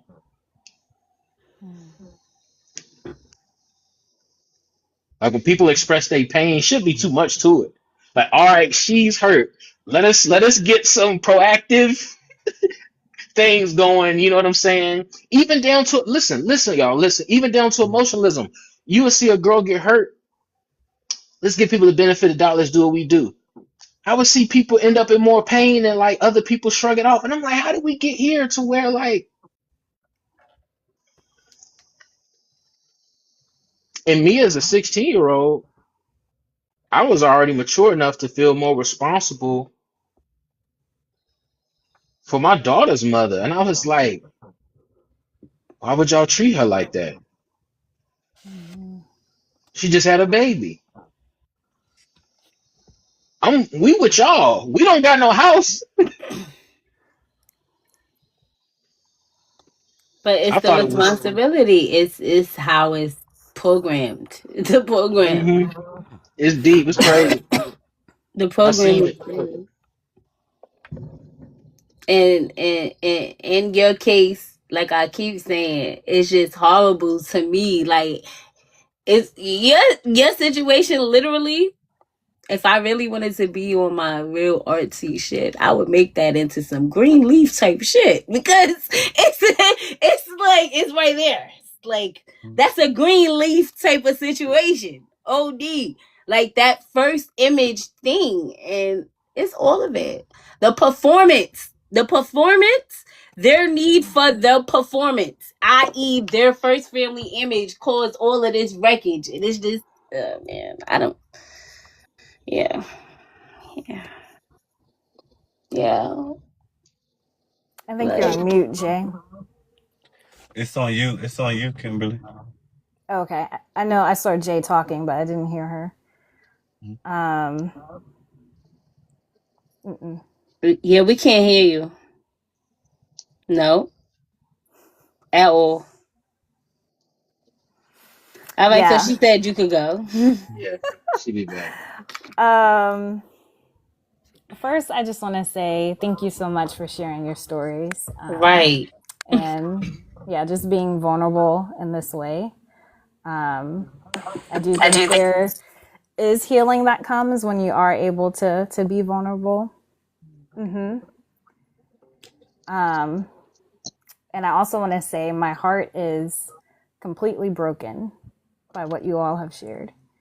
And I mean, if you haven't gathered by now, obviously I'm still very much a Christian and I still believe in the church. I go to church and participate in church. But one of the biggest things that breaks my heart is how the church has hurt so many people, you know? And so I'm really sorry that you guys have that experience. I'm even sorry for myself because I had experience too. Um, and some of those experiences includes being talked down upon in the middle of service by the pastor and scolded, you know, and also being in a church with a white pastor who said all lives matter at the time of Alton Sterling and Philando Castile, all of these hurtful things, right?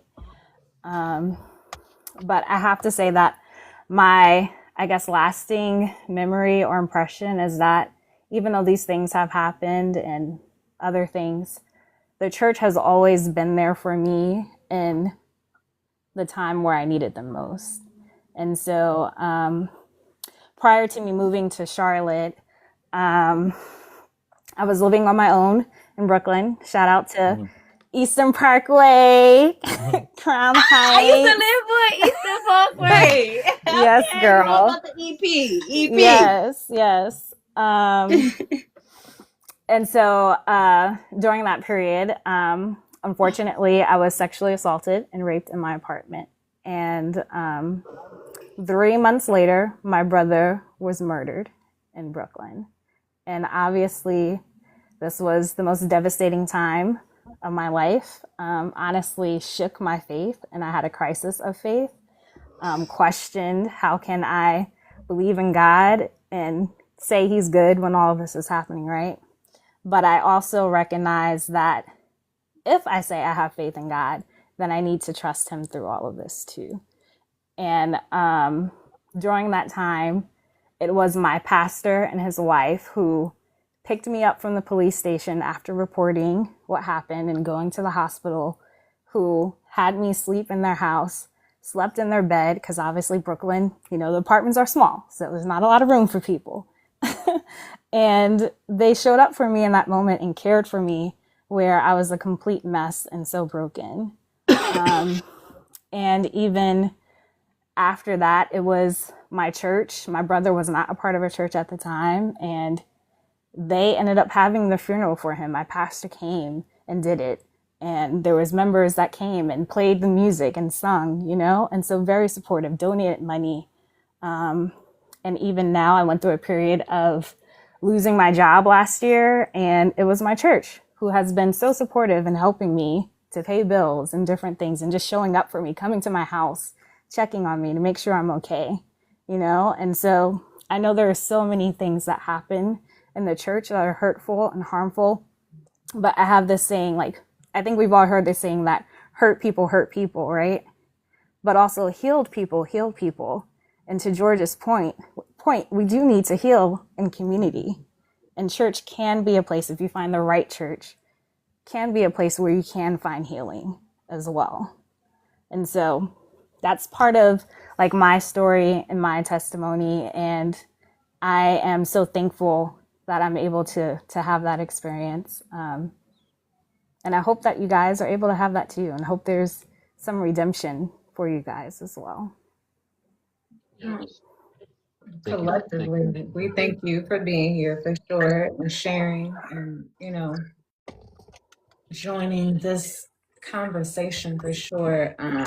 A lot of heavy stuff. I don't even really know where to start because I'm still processing all of y'all answers. Like, Well, I have something I want to say. Mm-hmm. I just want to wrap up where my mindset is because I didn't get to this where she wrapped up is mhm, I have grown more into ministry. I have grown more into the understandings of femininity, masculinity, STEM, all sciences, all of if you don't know science, all of the sciences are theories of nature, right? So like science, technology, engineering, mathematics, they're all theories of nature, but they're working models. The liberal arts, all of these things kind of connect, but church has led me to that. And this is why I still do pursue Christianity and I do pursue ministry. I think that it is a big task and a lot of men don't take it on to progress it. I tried to run away from it for many years, and I've had even things as close as last year with my 2 and 3 year old that have once again hit me with church. I have learned to just be completely still as far as when I mean still, not stillness like still the metal. Like I've learned that just because it hurts me doesn't mean I need to necessarily do anything. And I know for me personally, as I aim to refix doctrines. That's why I write ebooks. That's why I explain masculinity, femininity in depth. That's why I wrote The Nature of Light, or I wrote an ebook about how to read the Bible metaphysically. I've taken upon the task to go back and clean up all of the issues that separate us as indigenous and aboriginal people and with our own history. And with that, I retain the the messages and the stories and the goodness of God and the grace of God and the understanding of what the incorruptible truth is before man gets to it. And my goal with that is to present that to the children and men and women as best as I can, as I think the role of the pastor and the minister is anyway. I just think now they're caught in some of the frameworks of these other people, but nevertheless, I've learned to everything that's going on, everybody else doesn't matter. You know, that's what a great example is too.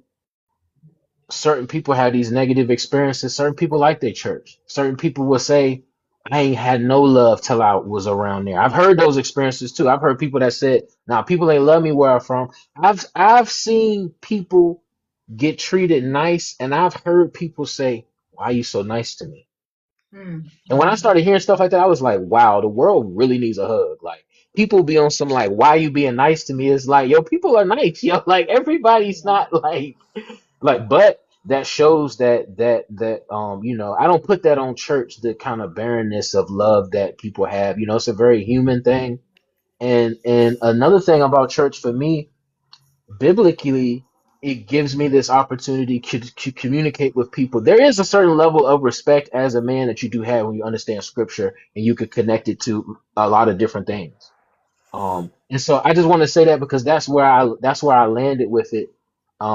And that doesn't so much have to do with any particular building, but that's just where I ended with church and faith. But I definitely, you know, I just want to say that to you, Kimberly, just to let you know where I ended up. Even though, like you, I have went through these many, you know, many different Mm-hmm. things. Yeah, I do think it's important to recognize that hurt happens everywhere, you know, in many contexts.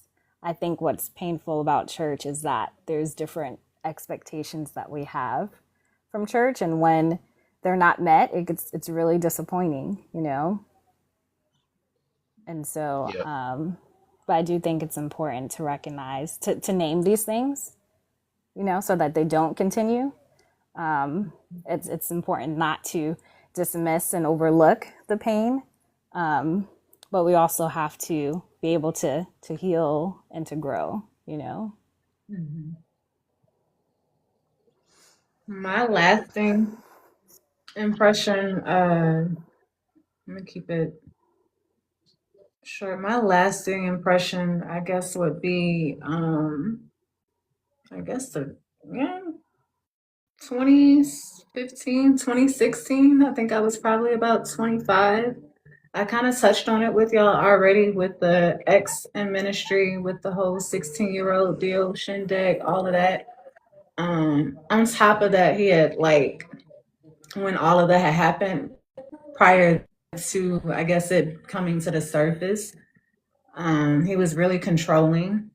He was really manipulative. He was really so I found out a lot of things. A little short spiel, not to spend too much on it. I married early and young from fear, like a month and a half later, like fast. So I found out a lot of stuff later afterwards, just a short spiel in terms of, what I had got myself into, but I stayed in it because I thought, well, it's an abomination and sin to get a divorce, etc.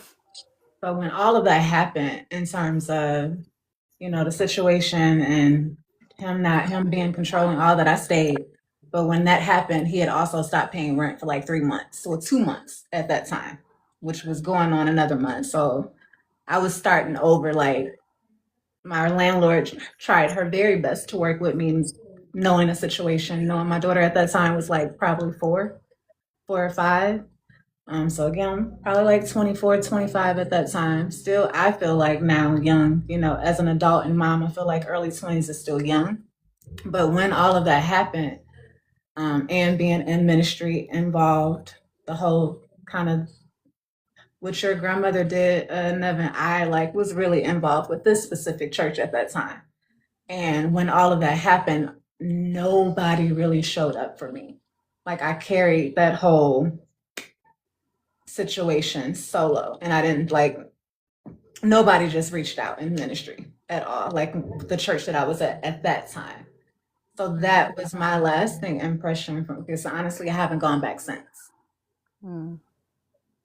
I haven't gone back since. I haven't, like, not for real, for real. Like, I visit probably like 2 or 3 churches since that time, for real. Like, I haven't really gone to church, like, for real, like I used to, since that happened, because I just felt like I would never, and I had not proved, but there was evidence. Like, when other people had gone through things, I'm very over giving, over empathetic, over, like, if you're in my space or in my circle and I can do something, I'm like, and I'm in earshot or I'm aware that you've lost somebody, something's happened to you, like, I'm gonna be there in whatever capacity I can. I'm gonna be there, but like nobody was there, and everybody knew about it.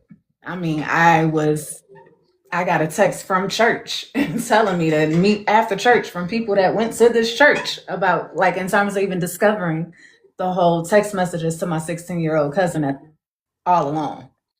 And at that time, we were, like I said, yeah, all, like, it's just, yeah, it was a big impact. So I would say that left a lasting impression for me. To wrap that up, without going too far into it, we're going to end with any advice for someone carrying church hurt or confusion right now, or anything that you just want to drop and leave with the good people before we wrap it up. Don't matter which direction we start with, it's up to y'all.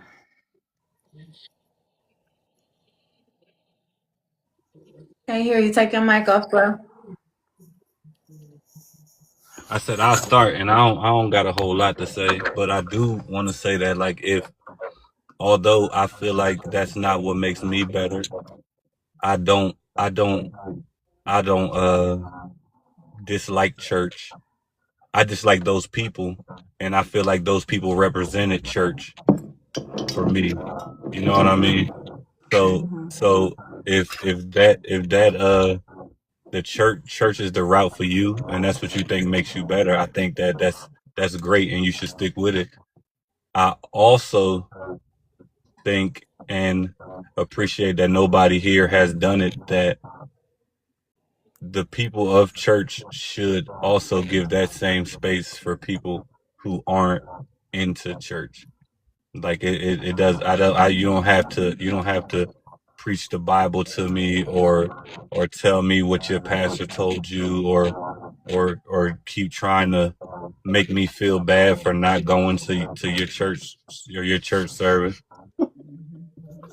I think that's what I would like to say for church. Love church if you love church, and if you don't, do what's best to make you the best person. For sure.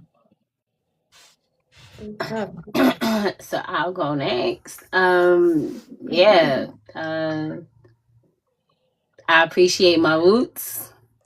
Um, for a person that's probably deconstructing like me, all I can say is, um, like Janae put it earlier, eat the meat, take out the bones, you know, figure out what works for you and what doesn't work for you. Um, I love my roots. There's some things from there that I could never, ever, ever, ever have if it wasn't for the church. So I appreciate that, but I'm deconstructing now. Wherever that may lead me, it may lead me. It's a little scary on this journey, on this road, but it is what it is. I'm here for it. Yeah. And I think that's just a part of the human process anyway. Part of development is really assessing and reassessing what it is that you believe, about yourself, about the world, about others. And so I just want to say that is a normal process, even though you may be looked down upon for that. I think as a therapist, obviously, I'm going to say go to therapy if you can, get a therapist.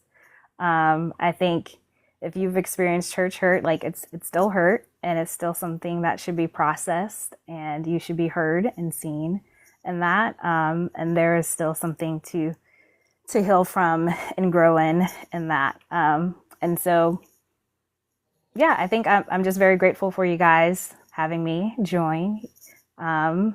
Even if you didn't really know me or where I was coming from or any of that, I really appreciate the openness of this space and your stories. And yeah, and I'm thankful for being able to be here to listen to you all and to learn from you guys. Thank you. Yeah. How'd you word the question again? Any advice or last final spiel? Anything you want to leave for them before we close it? My final spiel is that I think church boils down to a few different topics. And I think that as we grow, we should get to understand those topics as far as even philosophy, time, space, causality, the great mother, the great father, femininity, masculinity, how they work within both of us. If femininity is not just a man thing or a woman thing, there are energies that are within us. They're much broader conversations. And by the way, I also encourage pay attention. This is why we're getting now into breath work. This is why we're doing sound bowls. This is why we're talking about indigenous systems. A lot of these new subcultures we have are us just remembering what has always been. So don't hold the phone, don't get caught up. Understand that the universe is not a stairwell leading nowhere, and that there is a time, a place for everything, and a place for everything, in a how do you say it, everything a place and a place for everything. Don't question that.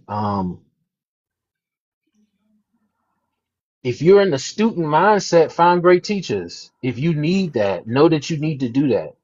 Know not to, if to use Nev don't know what he's talking about, so you can't listen to Nev. But don't now men don't know what they talk. Now don't do that.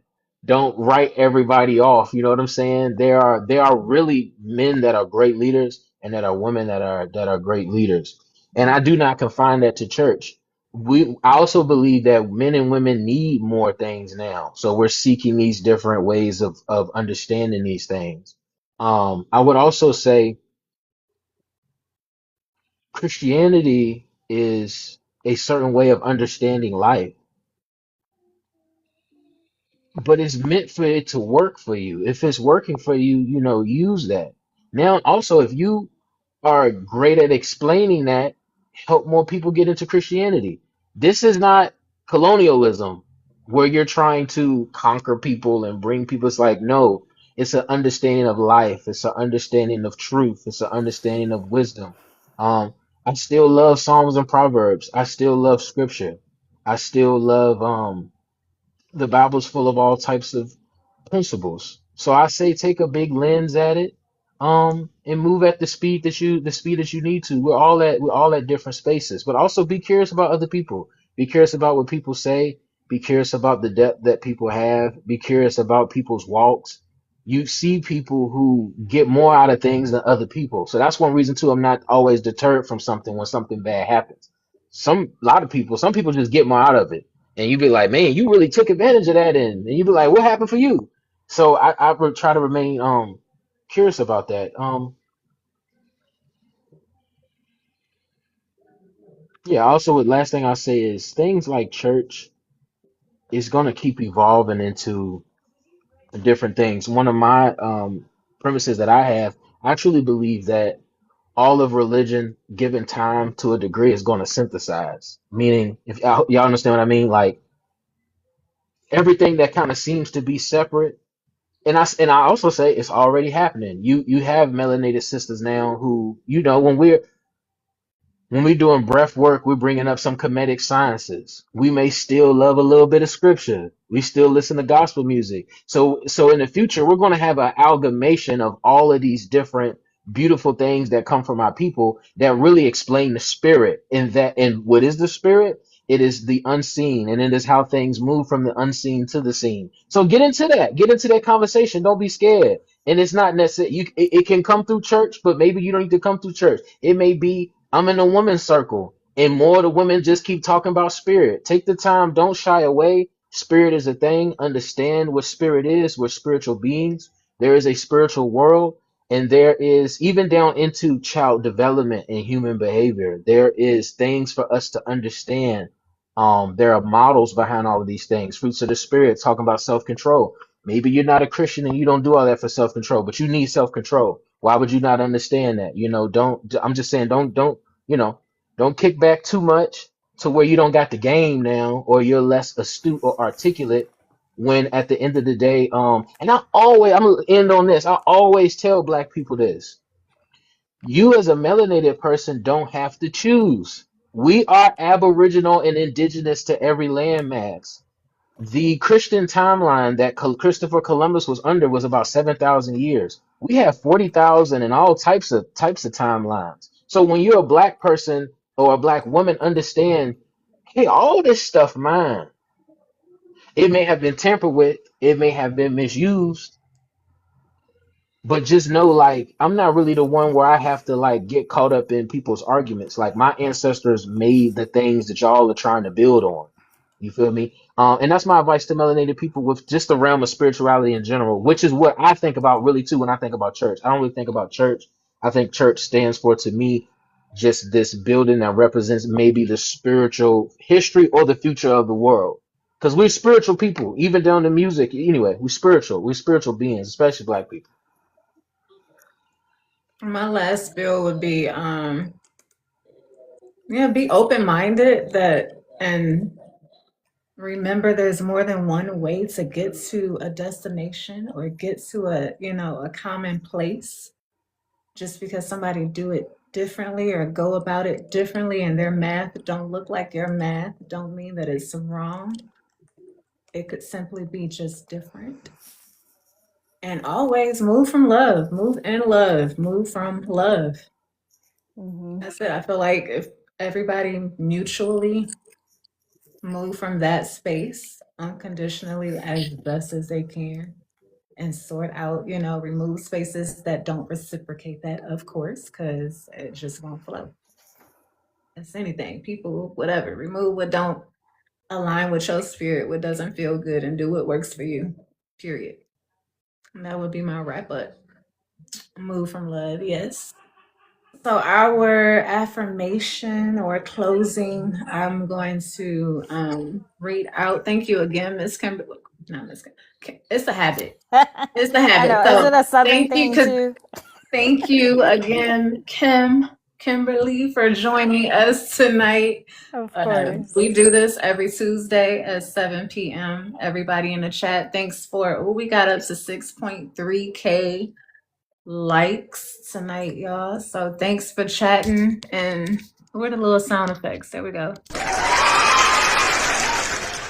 We got the 6.3. That's dope. So thank you everyone for tapping the screen, sending the gifts. Everybody got gifts on their screen. Yes. Kimberly, do you go live at all? Cause like any In the future, I probably will. I'm like new to this whole content creation thing. This is my first TikTok live, y'all. So dope. So her I'm first like, It's I'm okay. just proud yes. of joining.